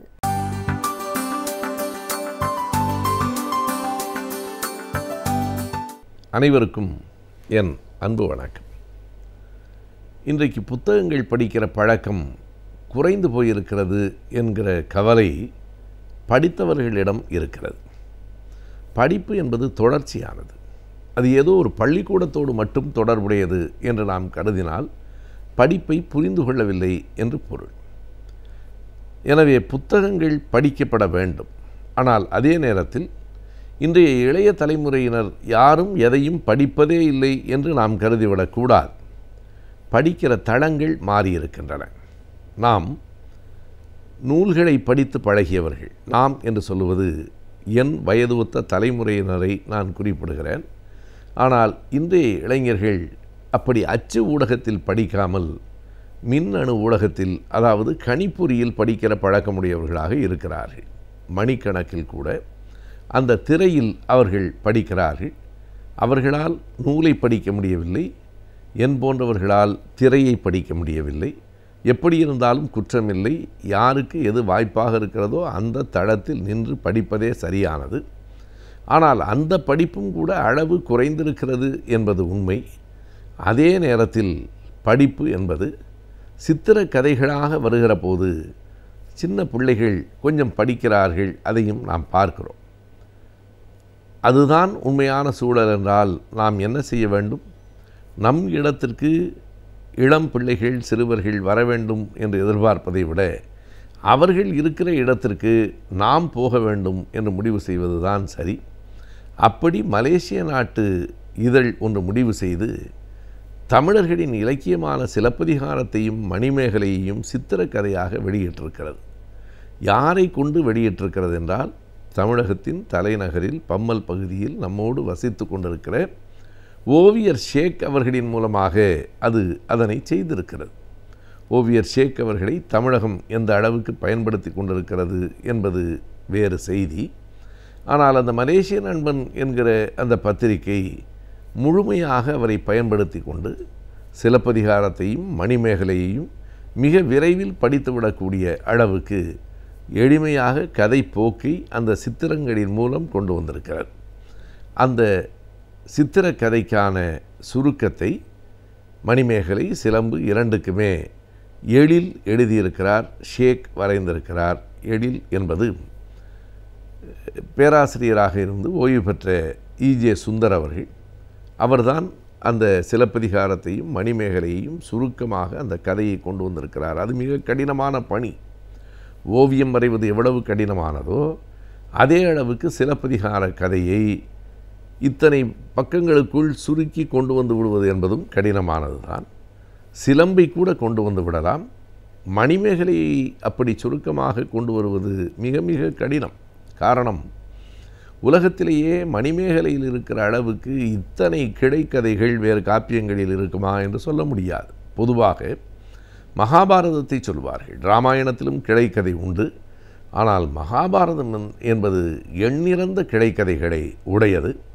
அப்படிப்பட்ட கிளைக்கதைகளைப் போல ஒரு காப்பியமான மணிமேகலையில், தமிழ் காப்பியங்களில் மணிமேகலையில் தான் அத்தனை கிளைக்கதைகள் இருக்கின்றன. அவற்றையெல்லாம் சீர்படுத்தி ஒழுங்கு செய்து ஒரு கதை போக்கிற்குள் எழில் கொண்டு வந்திருக்கிறார் என்றால் அத்தனை நேர்த்தியாக, அத்தனை அழகான வண்ணங்களில் படங்களை ஓவியர் ஷேக் வரைந்திருக்கிறார். அந்த படங்களை பார்த்து புரட்டுகிற போதே நமக்கு படிக்க தூண்டுகிறது. இது வெறும் சிறுவர்களுக்கான நூல் என்று கருத வேண்டியதில்லை. பெரியவர்கள் படித்தாலும் பார்த்த உடனே படிக்கலாம் என்று தோன்றுகிறது. எப்போதும் படிக்கலாம் என்கிற எண்ணத்தை உருவாக்க வேண்டும். பல்கலைக்கழக பாட புத்தகங்களுக்கு கூட பல நேரங்களில் நாம் சொல்லுகிற ஒரு செய்தி உண்டு. நீங்கள் பொதுவாக பதிப்பகங்களுக்கு போய் பார்த்தால் அந்த அட்டை வண்ணங்களில் அழகியலோடு ஆக்கப்பட்டிருக்கும். உள்ளே இருக்கிற புத்தகத்தினுடைய கருத்து தான் மிக முதன்மையானது என்றாலும் கூட அந்த மேல் அட்டையும் அழகாக இருப்பது ஒரு தேவைதான். அப்போதுதான் அதை புரட்டி பார்க்க தோன்றும். ஆனால் பல்கலைக்கழக பாடப்புத்தகங்களை பார்த்தால் மேலே காக்கி வண்ணத்தில் அல்லது பச்சை வண்ணத்தில் ஒரு அட்டை, அந்த அட்டையை பார்த்தாலே பெரும்பாலும் படிக்க தோன்றாது என்பது உண்மை. ஒரு அழகியலோடு பல வண்ணங்களில் படம் போடுவதில் ஒன்றும் பிழை இல்லை. பாடப்புத்தகங்கள் என்றால் அப்படி இருக்கக்கூடாது, அது தரம் குறைவு என்று கருதுவதே முதலில் பிழையானது. பாடப்புத்தகமும் அழகியலோடு தான் இருக்க வேண்டும். இன்னமும் சொன்னால் பாடப்புத்தகம்தான் கூடுதல் அழகியலோடு இருக்க வேண்டும். அப்போதுதான் அதை பார்த்தவுடன் புத்தகத்தை வாங்க தோன்றும், புரட்ட தோன்றும், படிக்க தோன்றும். அப்படி நமக்கு படிக்க வேண்டும் என்கிற உணர்வை ஓவியர் ஷேக்கினுடைய ஓவியங்கள் உருவாக்குகின்றன. எல்லா இடங்களிலும் அது தொடர் ஓவியங்களின் மூலம் கதை சொல்வதில் இருக்கிற சிக்கலையும் நாம் கவனத்தில் கொள்ளலாம். இது கோவலன், இது கண்ணகி என்றால் அந்த படத்தை தொடர்ச்சியாக அந்த உருவத்தை கொண்டு செல்ல வேண்டும். இன்றைக்கு கணிப்பொறியின் உதவியோடு அதை செய்துவிட முடியும். ஆனால் ஓவியர் ஷேக் அவர்கள் தன்னுடைய கைவண்ணத்தின் மூலமாகவே அதை செய்திருக்கிறார். அது மிக மிக குறிப்பிடத்தக்க ஒன்று. இன்றைக்கு அறிவியல் வளர்ச்சியில் கணிப்பொறியின் மூலம் இப்படி பலவற்றை நம்மால் செய்துவிட முடியும். நம்முடைய வேலை சுருங்கும். முதலில் வரைகிற படம் அந்த கற்பனையில் அழகாக இருந்தால் அதை வைத்து கொண்டு சின்ன சின்ன மாற்றங்களை செய்து கொண்டு வந்து விடலாம். ஆனால் முழுக்க முழுக்க ஒவ்வொரு படத்தையும் தன் கையாலேயே வரைகிற போது அந்த முகத்தின் தோற்றம், பாவனை சற்று மாறினால் கூட இது வேறு பாத்திரம், அது வேறு பாத்திரம் என்கிற எண்ணம் வரும். ஆனால் அப்படி இல்லாமல் நீங்கள் மணிமேகலை என்று எடுத்துக்கொண்டால் கடைசி வரைக்கும் அந்த மணிமேகலை பாத்திரத்தினுடைய முக பாவங்கள் கோபமாக இருக்கிற போது, சாந்தமாக இருக்கிற போது, எல்லா நேரங்களிலும் அந்த முகபாவம், முகத்தினுடைய சுழிப்புகள், முகத்தினுடைய கண்ணின் பார்வை மாறுபடலாம். ஆனால் தோற்றம் மாறுபடாமல் இருக்கிறது. படிப்பதற்கு எளிமையாக அந்த படங்களும் எழுத்துகளும் ஒன்றோடு ஒன்று மோதி கொள்ளாமல் மிக அழகாகவும் இயல்பாகவும் அது வெளியிடப்பட்டிருக்கிறது. இதனை பார்க்கிற போது ஓவியர் ஷேக் போன்ற திறமையாளர்களை வைத்துக்கொண்டு தமிழ்நாட்டிலும் ஏன் இப்படி சித்திர கதைகளை நம் ஏடுகள் வெளிப்படுத்தக்கூடாது என்கிற எண்ணம் நமக்கு வருகிறது. காரணம், இதனை காமிக்ஸ் என்கிற பெயரில் ஆங்கிலத்தில் ஏராளமான புத்தகங்கள் வந்து கொண்டிருப்பதை நாம் பார்க்கிறோம். தமிழிலும் அந்த காமிக்ஸ் என்பதைத்தான் நான் சித்திரக்கதை என்று சொல்லுகிறேன். சித்திரக்கதையை தமிழ்நாட்டின் புகழ்பெற்ற ஒரு நாளேடு தொடர்ச்சியாக பல ஆண்டுகளாக வெளியிட்டு கொண்டிருப்பதை நாம் அறிவோம். அதுபோல பல காப்பியங்களை, பல தமிழ் இலக்கியங்களை இப்படி சித்திரக்கதைகளின் மூலம் கொண்டு வருவதால் எளிமையாக சிறுவர்களிடம் கூட நம் இலக்கியங்களை நம்மால் கொண்டு சேர்க்க முடியும். வெறும் கதைதான் என்றல்ல, திருக்குறள் செய்திகளை கூட இப்படி சித்திரக்கதைகளாக ஆக்கலாம். எனவே இது ஒரு நல்ல முயற்சி. நம்மோடு இருக்கிற ஒருவரின் திறமையை எங்கோ இருக்கிற மலேசியா அறிந்து அதனை பயன்படுத்தி கொண்டிருக்கிறது. அது புத்தகங்களாக வந்து நம் தமிழ் பிள்ளைகளுக்கும் போய் சேருமானால் அவை பயனுடையதாக இருக்கும். பொழுதுபோக்கிற்காக இணையதளத்தை பயன்படுத்தி கொண்டிருக்கும் நாம் இணையதளத்தை பயன்படுத்தி எவ்வாறு பணத்தை ஈட்டலாம் என்பதை பற்றியும் இந்த பகுதியின் மூலமாக நாம் அறிந்து வருகிறோம். அந்த வகையில் குறைந்த முதலீட்டில் அதிக லாபம் எப்படி பெறலாம் என்பதை பற்றி இன்றைக்கும் நாம் தெரிந்து கொள்ளலாம். நிகழ்ச்சியில் அடுத்த பகுதியாக வரவிருப்பது ஆலோசனை நேரத்தில் வணிகம்.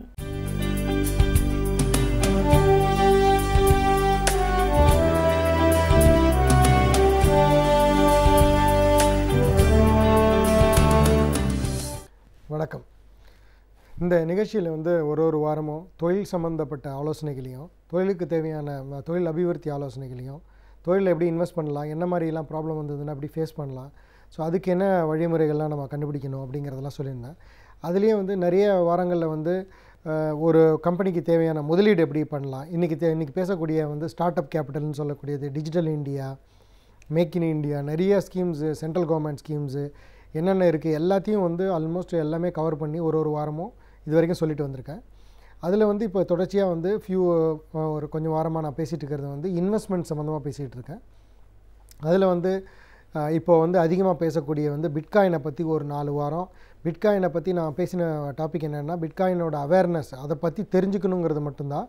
அது சம்மந்தப்பட்ட ரெக்கமெண்டேஷனோ இல்லை நான் ரெக்கமெண்டேஷனோ அது மாதிரி எதுவுமே கிடையாது. அதை பற்றி அதுனா என்ன அப்படிங்கிற எல்லாரும் பேசுகிறாங்களே அப்படின்னா என்ன, ஏன்னா நம்ம தெரியாதனமாக அதில் பணத்தை போட்டு மாட்டிக்கக்கூடாது. இல்லை அதிகமாக லாபம் வந்தவங்களும் இருப்பாங்க, நஷ்டம் அடைஞ்சவங்களும் இருப்பாங்க.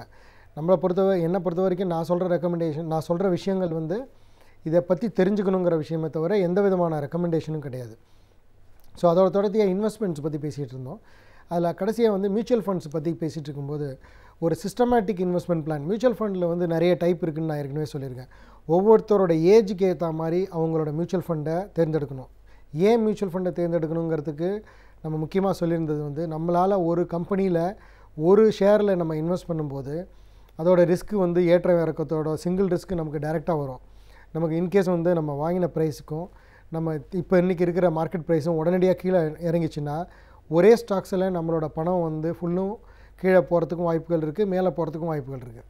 ஸோ அதனால் வந்து எப்போதுமே வந்து ஒரு சேஃபாக இன்வெஸ்ட் பண்ணணும்னு நினைக்கும்போது ஸ்டாக் மார்க்கெட்லேயும் இன்வெஸ்ட் பண்ணணும், அதே டைம் கொஞ்சம் சேஃபாகவும் இன்வெஸ்ட் பண்ணணும்னா மியூச்சுவல் ஃபண்ட் மெத்தட் வந்து நல்ல மெத்தட். எதனால் அது நல்ல மெத்தடுங்கிறது வந்து அதுக்கு நம்ம முன்னாடியே சொல்லியிருந்தது என்னென்னா, அவங்க வந்து இன்வெஸ்ட் பண்ணுற பணத்தை, அவங்க கலெக்ட் பண்ணுற பணத்தை பல கம்பெனியில் பல ஷேரில் வந்து டிஃப்ரெண்ட்டாக முதலீடு பண்ணுறாங்க. அது மாதிரி அவங்க என்ன செக்டாருங்கிறத சொல்கிறாங்களோ அந்த செக்டாரில் அவங்க இன்வெஸ்ட் பண்ணுறாங்க. சப்போஸ் அவங்க வந்து பேங்கிங் செக்டாரில் இன்வெஸ்ட் பண்ணுறேன் அப்படின்னு சொன்னாங்கன்னா, அவங்க வந்து பேங்கிங் செக்டாரில் இருக்கக்கூடிய ஷேர்ஸ் எல்லாம் தேர்ந்தெடுத்து அதில் வந்து அவங்களுக்கு எது நல்ல ஸ்டாக்ஸ்ன்னு படுதோ, ஃபைனான்ஷியல் படி, டெக்னிக்கல் படி போதோ அதில் இன்வெஸ்ட் பண்ணுறாங்க. ஸோ அதில் வந்து நம்மளோட இன்வெஸ்ட்மெண்ட்டை பொறுத்த வரைக்கும் ஸ்டாக் மார்க்கெட்டோட ரிட்டர்ன் வந்து என்ன அளவுக்கு இருக்குமோ அதை விட கொஞ்சம் குறைச்சலாம் வந்து நம்மளோட மியூச்சுவல் ஃபண்டோடது இருக்கிறதுக்கு வாய்ப்புகள் இருக்குது. எதனால் இருக்குன்னா, ரிஸ்க்கு வந்து ஸ்ப்ரெட் ஆகிருக்கிறதுனால. இப்போது ஸ்டாக் மார்க்கெட் ஏறி இருக்குது இறங்கியிருக்குங்கிறதுக்கு வந்து ஜென்ரலாக வந்து சொல்லக்கூடிய விஷயம் வந்து இண்டெக்ஸ் ஏறி இருக்கும்பாங்க. இண்டெக்ஸ் ஏறி இருக்குங்கிறத வச்சு தான் ஸ்டாக் மார்க்கெட் ஏறி இருக்கும்பாங்க. அதில் வந்து இண்டெக்ஸில் வந்து சொல்லக்கூடிய ஷேர்ஸ் வந்து அதோட மூமெண்ட்டுக்கு ஏற்ற மாதிரி, அது ஏறி இருக்கிற வெயிட்டட் ஆவரேஜுக்கு ஏற்ற மாதிரி ஸ்டாக் மார்க்கெட்டோட இண்டெக்ஸ் மார்க்கெட் ஏறி இருக்குது இறங்கியிருக்குன்னு சொல்லுவாங்க. அதனால் மற்ற ஷேர்ஸ்லாம் வந்து எல்லாமே ஏறி இருக்கா அப்படின்னா ஏறி இருக்காது. ஒரு சில ஷேர்ஸ் ஏறி இருக்கலாம், ஒரு சில ஷேர்ஸ் இறங்கியிருக்கலாம். ஸோ இப்போ நம்ம அதில் வந்து என்ன சொல்ல வந்த விஷயம் என்னென்னா, ஒரு சிஸ்டமேட்டிக் இன்வெஸ்ட்மெண்ட் பிளானுங்கிறது வந்து ரொம்ப ரொம்ப இம்பார்ட்டன்ட். எல்லாருமே வந்து அவங்கவுங்களோட தகுதிக்கு ஏற்ற மாதிரி 500 ரூபாயாக இருந்தாலும் சரி, 1000 ரூபாயாக இருந்தாலும் சரி, மாதம் 50,000 இருந்தாலும் சரி, எப்படி வேணாலும் அதில் இன்வெஸ்ட் பண்ண முடியும். எப்போதுமே வந்து ஸ்டாக் மார்க்கெட்டோட ரிட்டர்ன் பார்த்திங்கன்னா ஓவர் த பீரியட், அதாவது கொஞ்சம் 5 வருஷத்துக்கு மேலே வச்சுருந்தவங்களுக்கு யாருமே 18% கீழே குறைச்சலாக வந்து வந்தது இல்லைன்னு சொல்ல முடியாது. அதிகமான வாய்ப்புகள் வந்து குறையறதுக்கு வாய்ப்புகள் கிடையாது. ஸோ அதனால் வந்து நம்மளோட இன்வெஸ்ட்மெண்ட் நல்லபடியாக ரிட்டர்ன் நல்லா இருக்கணும் அப்படின்னு நினச்சோன்னா, ஃபஸ்ட்டு வந்து நம்மளோட இன்வெஸ்ட்மெண்ட்டை தேர்ந்தெடுக்கிறது வந்து நம்மளோட வயசுக்கு ஏற்ற ரிஸ்க்கை நம்ம எடுக்கணும். வயசுக்கு ஏற்ற ரிஸ்க்குன்னா, நம்ம சப்போஸ் 45 இயர்ஸில் இருக்கிற ஒருத்தர் வந்து ஸ்டாக் மார்க்கெட்டில் இன்வெஸ்ட் பண்ணணும்னு நினைக்கிறாருன்னா, அவர் வந்து அப்ராக்சிமேட்டாக வந்து 45% இல்லை 50% ஸ்டாக் மார்க்கெட்டில் போட்டால் போதும். எதனால் அந்த அளவுக்கு போடணும் அப்படின்னா, அதாவது 100 மைனஸ் போட்டுக்கலாம். 55% போட்டிங்கன்னா 100ல் 45 கழிச்சிங்கன்னா ஒரு 55% வந்து ஸ்டாக் மார்க்கெட்டில் போடும்போது, பேலன்ஸ் 45% ஃபிக்ஸட் இன்வெஸ்ட்மெண்ட்ஸில் நல்லா ரெகுலராக ரிட்டர்ன் வரக்கூடியதில், அதிகப்படியான ரிட்டர்ன் வராது ஆனால் ஃபிக்ஸடாக வந்துக்கிட்டு இருக்கக்கூடியதில் இன்வெஸ்ட் பண்ணலாம். ஒரு 55% ரிஸ்க் எடுத்துக்கலாம். ஸ்டாக் மார்க்கெட்டுங்கிறது எப்போதுமே ரிஸ்க் சம்மந்தப்பட்ட விஷயங்கிறதுனால நான் சொல்கிறேன். ஸோ அதில் வந்து ஒரு இன்வெஸ்ட்மெண்ட்டாக நம்ம ட்ரீட் பண்ணி ஒரு 5 வருஷம் இல்லை 8 வருஷம்னு நம்ம ஒரு முதலீடு பண்ணும்போது என்ன ஆகும், நம்மளோட முதலீடு வந்து பல மடங்கு ஆகிறதுக்கு உண்டான வாய்ப்புகள் இருக்குது. ஸோ இதில் வந்து ஒன்று வந்து மந்த்லி காம்பவுண்டிங்னு சொல்லக்கூடியது இருக்குது, இன்னொன்று குவார்ட்டர்லி காம்பவுண்டிங், இன்னொன்று ஆனுவல் காம்பவுண்டிங். ஆனுவல் காம்பவுண்டிங்னா இது வந்து இன்டெப்த்தாக இதை பற்றி ஃபினான்ஷியல் கால்குலேஷனை பற்றி நம்ம ஒரு இன்வெஸ்டராக நீங்கள் தெரிஞ்சிருக்கணுங்கிற அவசியம் இல்லை. உங்களுக்கு எந்த அளவுக்கு இந்த பணம் வந்து க்ரோ ஆகும், எதில் இன்வெஸ்ட் பண்ணலாம், எதில் இன்வெஸ்ட் பண்ணால் நமக்கு சேஃபாக இருக்கும், நமக்கு எப்படி ரிட்டர்ன் வரும், எவ்வளோ நாளில் நம்ம பணம் கிடைக்குங்கிறத மட்டும் தெரிஞ்சுட்டா போகிறோம். மியூச்சுவல் ஃபண்டை பொறுத்த வரைக்கும் நீங்கள் என்றைக்கு வந்து இப்போ நீங்கள் வாங்குறீங்கன்னா இன்றைக்கி மத்தியானம் பேங்கிங் க்ளோசிங் ஹவர்ஸ்க்குள்ளே வாங்கும்போது இன்றைக்கி என்ன ரேட்டில் உங்களோட மியூச்சுவல் ஃபண்டை வாங்குறீங்களோ அந்த கணக்கில் உங்களுக்கு 3 நாளில் உங்களோட மியூச்சுவல் ஃபண்டு நீங்கள் வாங்கியிருக்கிற யூனிட்ஸு உங்கள் அக்கௌண்ட்டுக்கு வந்துடும். யூனிட்ஸுங்கிறது என்னங்கிறது ஏற்கனவே நான் சொல்லியிருக்கிறேன். நீங்கள் வந்து படக்கூடிய பணத்தை அவங்க இன்வெஸ்ட் பண்ணியிருக்கிற முதலீடில் வகுத்து உங்களுக்கு யூனிட்ஸாக இன்றைக்கி இருக்கிற கரண்ட் மார்க்கெட் ப்ரைஸை வச்சு உங்களுக்கு அவங்க யூனிட்ஸாக கொடுக்குறாங்க. சப்போஸ் நீங்கள் இன்வெஸ்ட் பண்ணக்கூடிய மியூச்சுவல் ஃபண்டோட விலை வந்து இன்றைக்கி 15 ரூபான்னா நீங்கள் வந்து ஒரு 1000 யூனிட் இன்வெஸ்ட் பண்ணுறீங்கன்னா 15,000 ரூபாய்க்கு நீங்கள் இன்வெஸ்ட் பண்ணியிருப்பீங்க. அந்த 1000 யூனிட்ஸ் வந்து இன்றைக்கி இன்வெஸ்ட் பண்ணிலேருந்து இன்னிலேருந்து 3 நாளுக்குள்ளே உங்கள் அக்கௌண்ட்டுக்குள்ளே வந்துடும். அதேமாதிரி நீங்கள் எப்போ ரெடீம் பண்ணாலும் சரி, நீங்கள் வந்து ஆன்லைன்லேயே சரண்டர் பண்ணி கொடுத்துடலாம், இல்லை டேரெக்டாக அவங்களோட ரெஜிஸ்டர் ஆஃபீஸ்லேயும் கொடுக்கலாம். இன்றைக்கி டேட்டில் வந்து எல்லாமே வந்து ஆன்லைனில் அவைலபிளாக இருக்கிறதுனால மேக்ஸிமம் வந்து ஆன்லைனில் இருக்கக்கூடிய ஸ்கீமையே தேர்ந்தெடுங்க. ஏன்னா அப்போ தான் உங்களால் ஈஸியாக வந்து ட்ராக் பண்ண முடியும்.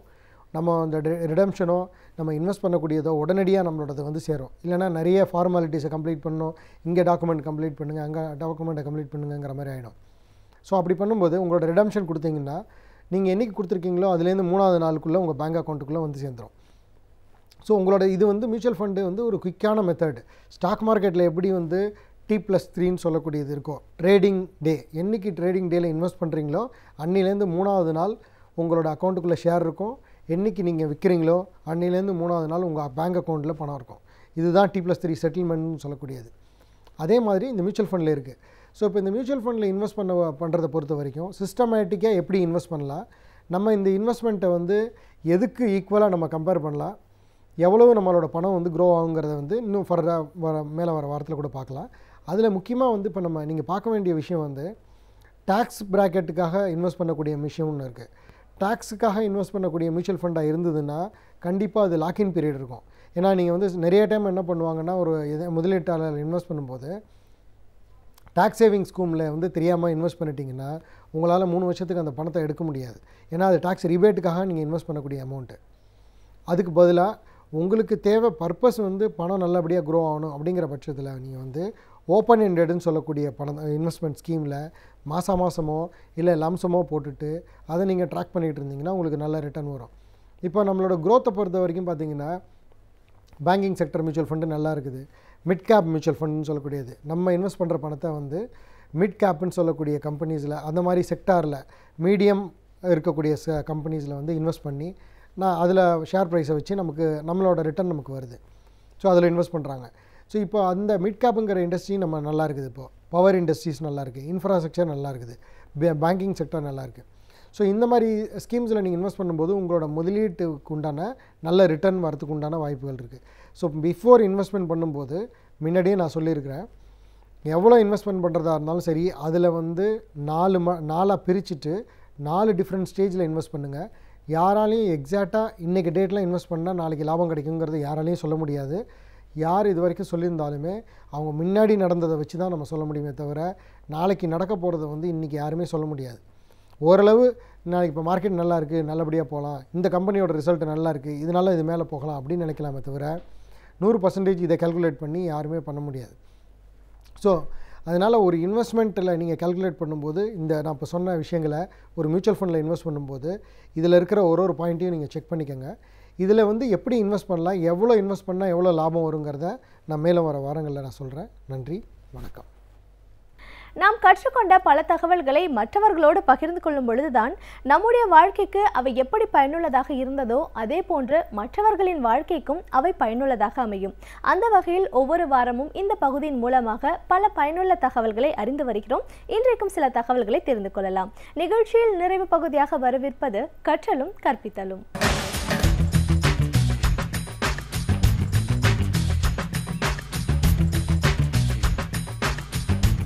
நண்பர்களே, இன்றைக்கு ஒரு வித்தியாசமான புத்தகம் பற்றி பார்க்க போகிறோம். உலகத்தில் ஒரு பெரிய பரபரப்பை ஏற்படுத்த செய்த, ஒரு பெரிய மாற்றத்தை ஏற்படுத்த செய்த ஒரு புத்தகத்தை பற்றி இன்றைக்கி நம்ம பார்க்க போகிறோம். இந்த புத்தகத்தை நீங்கள் கேள்விப்பட்டிருக்கீங்களா இல்லையான்னு தெரியாது. The power of half, the power of half, HALF half, இதுதான் அந்த புத்தகத்துடைய பேர். இது எழுதியவர்கள் வந்து ஒரு அப்பாவும் மகளும். அப்பா பேர் வந்து அதாவது சால்வன் குடும்பம்னு சொல்கிறாங்க. கெவின் சால்வன் அப்பா பேர், மகள் பேர் வந்து ஹென்னா சால்வன். இதுதான் அந்த சால்வன் குடும்பம், அமெரிக்காவை சேர்ந்தது. பிப்ரவரி 2010 இந்த புத்தகம் வெளிவந்தது. தி பவர் ஆஃப் ஹாஃப், இதுதான் புத்தகத்துடைய பேர். இந்த புத்தகத்தில் அப்படி என்ன சிறப்பம்சம்? இது வந்து ஒரு சம்பவத்தை, நடந்த சம்பவத்தை ரொம்ப அழகாக தொகுத்து அந்த புத்தகத்தில் எழுதப்பட்டிருக்கு. அதனுடைய கதையை சுருக்கமாக சொல்கிறேனே. 2006 அந்த ஹென்னா அப்படிங்கிற மகள் பள்ளிக்கூடத்தில் நடந்த ஒரு சம்பவத்தை அடிப்படையாக வச்சுட்டு வீட்டுக்கு வந்து அப்பாட்ட சொல்கிறாங்க, அப்பா நமக்கு வந்து இவ்வளோ பெரிய வீடு இருக்கே, இந்த வீட்டில் ஒரு பாதியை தானமாக கொடுத்தா என்ன அப்படின்னு சொல்லி ஒரு ஸ்கூல் பிள்ளை சொல்லுது. நம்மளாக இருந்தால் என்ன பண்ணியிருப்போம்? வேறு வேலை வெட்டி இல்லை, போய்ட்டு வாமா போமா, உனக்கு என்ன தெரியும் சொத்தோட அருமை பற்றி அப்படின்னு சொல்லி அனுப்பிச்சிருப்போம். ஆனால் கெவின் சால்வன் இது கொஞ்சம் சீரியஸாக எடுத்துக்கிறார். அப்படியா சொல்கிற, யோசித்து பார்க்கலாமே அப்படின்னு யோசிக்கிறாங்க. கெவின் சால்வனுக்கு 2 மகள்கள், ஒரு மனைவி, மொத்தம் 4 பேர் அவங்க குடும்பத்தில். 4 பேரும் இந்த விஷயத்தை உட்காந்து விவாதிக்கிறாங்க. விவாதிச்சுட்டு கடைசி ஒரு முடிவுக்கு வர்றாங்க. அவங்ககிட்ட பாரம்பரியம் மிக்க ஒரு பெரிய பங்களா இருக்குது, 6500 சதுரடி. யோசிச்சுங்களேன், 6500 சதுரடி, குறைய 3 கிரவுண்டுன்னு சொல்லாமல் அந்த அளவுக்கு 2.5 கிரவுண்டு கிட்ட, 2.25 கிரவுண்டு கிட்ட உள்ள ஒரு வீடு, ரொம்ப பெரிய பங்களா. அந்த பங்களாவை விற்கிறது, விற்றுட்டு அதில் வரக்கூடிய பாதி தொகையை எடுத்து இன்னொரு வீடு வாங்கிறது, மீதி தொகையை தானமாக வழங்குவது. இதுதான் அவங்க எடுத்த முடிவு. இந்த முடிவை 2006 எடுக்கிறாங்க. எடுத்ததுக்கப்புறம் மீதி பாதியாக வரக்கூடிய தொகையை என்ன பண்ணுறது, எங்கே தானமாக வழங்குறது அப்படிங்கிற கேள்வி இருக்குது. அப்போ நிறைய தன்னார்வ அமைப்புகளை கூப்பிட்டு பேசுகிறாங்க. கூப்பிட்டு பேசிட்டு நம்ம அமெரிக்காலேயே தானமாக வழங்கலாமா இல்லை வேற எங்கேயாவது தானமாக வழங்கலாமா அப்படின்ற யோசனையில் கடைசி மகள் சொல்கிறாங்க, சாப்பாட்டுக்கு கஷ்டப்படுறவங்களுக்கு முதல்ல நம்ம கொடுக்கணும்ப்பா, அடுத்த வேளை சாப்பாட்டுக்கு வழியில் நிறைய பேர் கஷ்டப்படுவாங்கல்ல, அவங்களுக்கு இந்த பணம் போய் சேரணும். உயிர் வாழ்தலுக்கு இன்றியமையா தேவையாக உணவு இருப்பதால் அந்த உணவை தேடி ஓடுவோருக்கு உதவியாக இந்த பணம் இருக்கணும் அப்படின்னு சொல்லி மகள் சொல்கிறாங்க, ஹென்னா. இதை கேட்டு குடும்பமே ஒத்துக்கிறாங்க. சரி ஓகே அப்படின்ட்டு யார்கிட்ட கொண்டே இந்த பணத்தை கொடுக்குறது? நிறைய அமைப்புகளை கூப்பிட்டு பேசுகிறாங்க. இல்லை ஒரு அமைப்பு சொல்கிறாங்க, நாங்கள் வந்து ஆப்பிரிக்காவில் கானான்னு ஒரு நாட்டில் ஏறக்குறைய 30 கிராமங்களைச் சேர்ந்த 30,000 கிராமத்தினருக்கு நாங்கள் வந்து ஹங்கர் ப்ராஜெக்ட், அதாவது பசியோடு இருப்பவர்களுக்கு பசிப்பினி நீக்குகிற திட்டத்தை வச்சுருக்கோம், அந்த திட்டத்துக்கு நீங்கள் செலவழிக்கலாமே அப்படின்னா உங்களுக்கு அந்த திட்டம் ரொம்ப பிடிச்சி போகுது. ஒரு ஆப்பிரிக்க நாட்டில், அதாவது இவங்க வந்து அமெரிக்கர்கள், ஆப்பிரிக்க நாட்டில் ஒரு கானான்ற ஒரு நாட்டில் வந்து 30 கிராமங்களைச் சேர்ந்த 30,000 கிராமத்தினருக்கு உணவை கொடுப்பதற்காக இந்த தொகையை கொடுப்பதுன்னு முடிவெடுக்கிறாங்க. முடிவெடுத்துட்டு சொந்தக்காரங்கட்டலாம் சொல்கிறாங்க, எல்லாரும் நம்ம ஊர் மாதிரியே நீ என்ன கிறுக்கனா, நீ என்ன ஏமாளியா, ஏன் இருக்கிற சொத்தை நீங்கள் சம்பாதிக்கிறதே எவ்வளோ கஷ்டம், இருக்கிற சொத்தை போய் யாராவது ஆனந்து கொடுப்பாங்களா, நீ என்ன பெரிய டாட்டா பிர்லாவா நம்ம ஊரில் சொல்கிற மாதிரி, அங்கே நீ என்ன பெரிய பில்கேட்ஸா, நீ என்ன இருக்கிற சொத்தெல்லாம் கொடுத்துட்டீங்கன்னா அப்புறம் நீ என்ன பண்ணுவ? இந்த மாதிரி எதிர்மறை விமர்சனங்கள் நிறைய வர தொடங்குது. இருந்தாலும் கொண்ட கொள்கையில் உறுதியாக நாங்கள் தானம் செய்தே தீர்வோம் அப்படின்ற ஒரு முடிவோட அந்த வீட்டை விற்கிறாங்க. 11 கோடி ரூபாய்க்கு விற்கிறாங்க. அதில் 5.5 கோடி ரூபாயை எடுத்து 5.5 கோடி ரூபாயை எடுத்து இந்த அமைப்புக்கு தானமாக வழங்குறாங்க. அப்படிங்க அந்த பணம் வந்து முறைப்படியாக சென்று சேருகிறதான்னு சொல்லி தொடர்ந்து பார்க்குறாங்க. ஆக இந்த ஒட்டுமொத்த சேவை தான் 2006 2009 வரை நடைபெற்ற அந்த நிகழ்வுகளை தான் அழகாக ஒரு புஸ்தகமாக தி பவர் ஆஃப் ஹாஃப் அப்படின்ற ஒரு புஸ்தகமாக எழுதி வெளியிட்டிருக்காங்க கெவின் சால்வன், ஹன்னா சால்வன். இதில் வித்தியாசமான நிகழ்ச்சி என்னென்னா, இந்த புத்தகம் வெளிவந்தோன்னே மிகப்பெரிய பரபரப்பு ஏற்படுது. ஏன்னா இவங்க வந்து ஒரு பெரிய ராஜ பரம்பரையெல்லாம் கிடையாது, பெரிய கோடீஸ்வர குடும்பம்லாம் கிடையாது. அந்த ஊரை பொறுத்தவரையில் ஒரு சாதாரண உயர் நடுத்தர குடும்பம். இருக்கக்கூடிய ஒரே வீட்டையும் விட்டு தானம் பண்ணியிருக்காங்க அப்படின்னா ஒரு பெரிய பரபரப்பு இருக்கத்தானே செய்யும், ஒரு ஆச்சரியம் இருக்கத்தானே செய்யும். இது டைம் மேகசின்லாம் அவங்கள பேட்டி எடுத்து போடுறாங்க, டிவியில் நிறைய டிவியில் அவங்க பேட்டிலாம் வருது. இது ஒரு பெரிய பரபரப்பை தொத்திக்கிறது மட்டும் இல்லாமல் எதிர்மறையாக விமர்சனம் பண்ணவங்களாம் கூட இவங்களை கூப்பிட்டு பாராட்டுறாங்க. பரவாயில்லையே, உங்களுக்கு இவ்வளோ நல்ல பேர் கிடச்சிருக்கே, ரொம்ப சந்தோஷம், இது எப்படி பண்ணீங்க சொல்லுங்கள் அப்படின்ற மாதிரி அவங்களை பாராட்ட தொடங்கிடுறாங்க. இது எந்த அளவுக்கு பாதிப்பை ஏற்படுத்துனதுன்னா, கீழ்மட்டத்திலேருந்து மேல் மட்டம் வரை, அதாவது இவங்க தானமாக கொடுத்த 5.5 கோடி ரூபா மட்டுமே முக்கியம் இல்லைங்க, இந்த தானத்தை பார்த்து நம்மளும் கொடுக்கணும் நிறைய பேர். அந்த பெண் ஹென்னா சால்வன் அழகாக சொல்கிறாங்க ஒரு தொலைக்காட்சி இது மாதிரி பேட்டியில், நான் தானம் கொடுத்ததை தெரிஞ்சுட்டு எங்கள் ஸ்கூலில் வேலை பார்த்த என் ஃப்ரெண்ட்ஸு, எங்கள் ஸ்கூலில் பணியாற்றின டீச்சர்கள், என்னோட கூட படித்த ஃப்ரெண்ட்ஸ் எல்லாம் கூட அவங்களால என்ன முடியுதோ தானம் கொடுக்க தொடங்கினாங்க. இதெல்லாம் அவங்க அந்த நோட்டில் பதிவு பண்ணுறப்ப எனக்கு ரொம்ப சந்தோஷமாக இருந்தது. பாக்கெட் மணியில் பாதியை கூட தானமாக கொடுக்க முன் வந்தாங்க நிறைய பேர் அப்படிலாம் சொல்கிறாங்க. இதே மாதிரி அந்த ஊரில் இருந்த ஒரு சர்ச்சு வந்து ஞாயிற்றுக்கிழமைகளில் இருக்கக்கூடிய கலெக்ஷன் எவ்வளோ கலெக்ஷன் வருதோ அதில் பாதியை தானமாக கொடுக்க தொடங்கினாங்களாம். இது மட்டும் இல்லைங்க, இதோட ரொம்ப பெரிய விஷயம் என்னென்னா, இந்த புத்தகத்தை படித்து இதை பார்த்து வியந்து போய் உலகின் மிகப்பெரிய முதல் நிலை பணக்காரரான பில்கேட்ஸும் 2ஆம் நிலை பணக்காரரான வாரன் பஃபெட்டும் ஒன்றா இணைஞ்சு கிவிங் பிளட்ஜ் அப்படின்னு ஒரு அக்ரிமெண்ட்டில் சைன் பண்ணுறாங்க. அதனுடைய நோக்கமே தான் தங்களுடைய சொத்தில் பாதியை தானமாக வழங்குவது அப்படின்னு.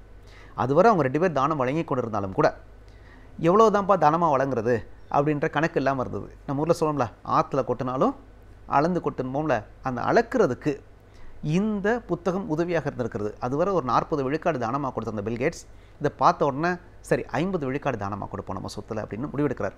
அவரும் வாரன் பஃபெட்டும் இணைஞ்சு ஃபேஸ்புக்குடைய CEO மார்க் ஜுகர்பெர்க் முன்னிலையில் இந்த கிவிங் பிளட்ஜ் அப்படின்ற ஒரு உறுதிமொழியை கையெழுத்துறாங்க. ஏன்னா நாளைக்கு ஒருவேளை மறந்துட்டோம்னாலும் மாறிட்டோம்னாலும் தான் எவ்வளவு சம்பாதித்தாலும் அதில் 50 விழுக்காட்டை இந்த உலகத்திற்கு தானமாக வழங்குவது அப்படின்ற ஒரு முடிவு எடுத்து கையெழுத்துறாங்க. அதற்கு உந்து சக்தியாக திகழ்ந்தது இந்த book the power of half. பாருங்கள், இப்போ இவங்க தானம் பண்ண 5.5 கோடி ரூபா மட்டும் இல்லை, பில்கேட்ஸ் 560 கோடி 560,000 கோடி ரூபாய் சொத்துக்கு சொந்தக்காரர். அவர் அதில் பாதியை கொடுக்குறாரு அப்படின்னா அப்போ எவ்வளோ தொகை இந்த நாட்டுக்கு வந்திருக்கு பாருங்கள், இந்த உலகத்துக்கு வந்திருக்கு பார்த்தீங்களா? அதுதான் ஒரு புத்தகத்துடைய வீச்சு. இதை அழகாக சொல்கிறாரு கெவின் சால்வன். அதாவது நீங்கள் உங்களுடைய வீட்டை விற்று தானமாக கொடுக்கணும்னு நான் சொல்ல வரல. நம்ம எல்லாரும் அன்னை தெரசாலாம் கிடையாது, எல்லாத்தையும் தானமாக கொடுக்கணும்லாம் சொல்ல. எல்லோரிடமும் ஏதோ ஒன்று அதிகமாக இருக்கும். எப்படி? எல்லோரிடமும் ஏதோ ஒன்று அதிகமாக இருக்கும். அந்த ஒன்றிலிருந்து பாதியை சமூகத்துக்கு வழங்குங்கள். இந்த கோரிக்கை தான் அவர் முன்வைக்கிறார். இப்போ சிலர்கிட்ட வந்து நேரம் நிறைய இருக்கலாம், சிலர்கிட்ட புத்தகங்கள் நிறைய இருக்கலாம், சிலர்கிட்ட ஆடைகள் நிறைய இருக்கலாம், சிலர்கிட்ட உணவு அது நிறைய இருக்கலாம், இது மாதிரி ஏதோ ஒரு விஷயம் கூட நிறைய இருக்கலாம், சிலர்கிட்ட சொத்துக்கள் நிறைய இருக்கலாம். நிறைய இருக்கக்கூடிய ஒரு விஷயத்தை எடுத்து அந்த ஒரு விஷயத்தை பாதியை மட்டுமாவது சமூகத்துக்கு கொடுங்க. உங்கள்கிட்ட இல்லாததெல்லாம் தேடி தேடி எடுத்து கொடுக்க தேவையில்லை, கடன் வாங்கி கொடுக்க தேவையில்லை, அதெல்லாம் சொல்லலை. கெவின் சால்வன் அழகாக சொல்கிறாரு, நம்ம ஒன்று அன்னை தெரசாலாம் இல்லை, இருக்கிற எல்லாத்தையும் கொடுத்துட்டு நம்ம போய் சேவை செய்வதற்கு எல்லார்ட்டையும் ஏதோ ஒன்று அதிகமாக இருக்கிறது, அந்த ஏதோ ஒன்றில் ஒரு பாதியை கொடுங்க. எங்கிட்ட வீடு பெருசாக இருந்தது, வீட்டில் பாதியை கொடுத்தோம், நீங்கள் உங்களால் என்ன முடியுதோ கொடுங்கன்றாரு. ரொம்ப ஒரு அர்த்தமுள்ள வாதமாகப்படுகிறது இல்லையா? ஆக நம்ம குறித்து வச்சுக்க வேண்டியது என்னென்னா, இந்த கெவின் சால்வன் ஹென்னா சால்வனுடைய வாழ்க்கை நமக்கு சொல்லக்கூடிய விஷயம் என்னென்னா, தி பவர் ஆஃப் ஹாஃப் அப்படிங்கிற புத்தகம் நமக்கு சொல்லக்கூடிய விஷயம் என்னென்னா, தானம் செய்ய வேண்டும். என்ன தானம் செய்ய வேண்டும்? எதை வேண்டுமானாலும் தானமாக கொடுக்கலாம். எவ்வளவு கொடுக்கலாம்? நம்ம இடத்துல என்ன ஒன்று அதிகமாக இருக்கிறதோ, ஏதோ ஒன்று எல்லோரிடத்திலும் அதிகமாக இருக்கும், என்ன ஒன்று அதிகமாக இருக்கிறதோ அந்த ஒன்றிலிருந்து பாதியை தானமாக கொடுக்க வேண்டும். அப்படி கொடுத்தா என்ன ஆகும்? உலகில் இருக்கக்கூடிய ஏற்றத்தாழ்வுகள் சமம் வரும். சாப்பாடே இல்லாமல் இருக்கவங்க சாப்பாடு பெற்று ஓரளவு முன்னேற முடியும். ஒன்றுமே ஆடை உடைகள்லாம் இல்லாதவங்க கொஞ்சம் ஆடை உடைகள் எடுத்துகிட்டு கொஞ்சம் வாழ்க்கையில் ஒரு அடுத்த நிலைக்கு வர முடியும். படிப்பு இல்லாதவர்கள் போய் படிப்பு சொல்லிக் கொடுக்கலாம், படிப்பு இல்லாதவர்களுக்கு படிப்பு சொல்லிக் கொடுக்கலாம் இல்லையா? ஆக ஏதோ ஒன்று நம்ம அந்த சமூகத்துக்கு செய்ய செய்ய செய்ய செய்ய ஏன்னா சமூகத்தில் நிறைய பெற்றுக்கிறோம். நம்ம சமூகத்தில் நிறைய உதவிகள் நம்மளே அறியாமல் நம்ம முன்னோர்களாலேயும் சரி, நம்ம சமகாலத்தில் வாழ்பவர்களாலேயும் சரி, நமக்கு நிறைய உதவிகள் வந்தவன்னு வந்துகிட்டே இருக்குது. அந்த உதவிக்கு ஈடு செய்கிற விதமாக நாம் சமூகத்திலிருந்து பெறுவதை நிறுத்திவிட்டு சமூகத்துக்கு கொடுக்க தொடங்குவோம். இதைத்தான் கெவின் சால்வனும் ஹென்னா சால்வனும் நமக்கு சொல்கிற விஷயம். இந்த புத்தகத்துடைய பேர் தி பவர் ஆஃப் ஹாஃப். வெளிவந்த ஆண்டு பிப்ரவரி 2010. வாய்ப்பு இருந்தால் ஒருக்கா படித்து பாருங்கள், நிச்சயம் நீங்களும் அதனால் ஈர்க்கப்படுவீர்கள்.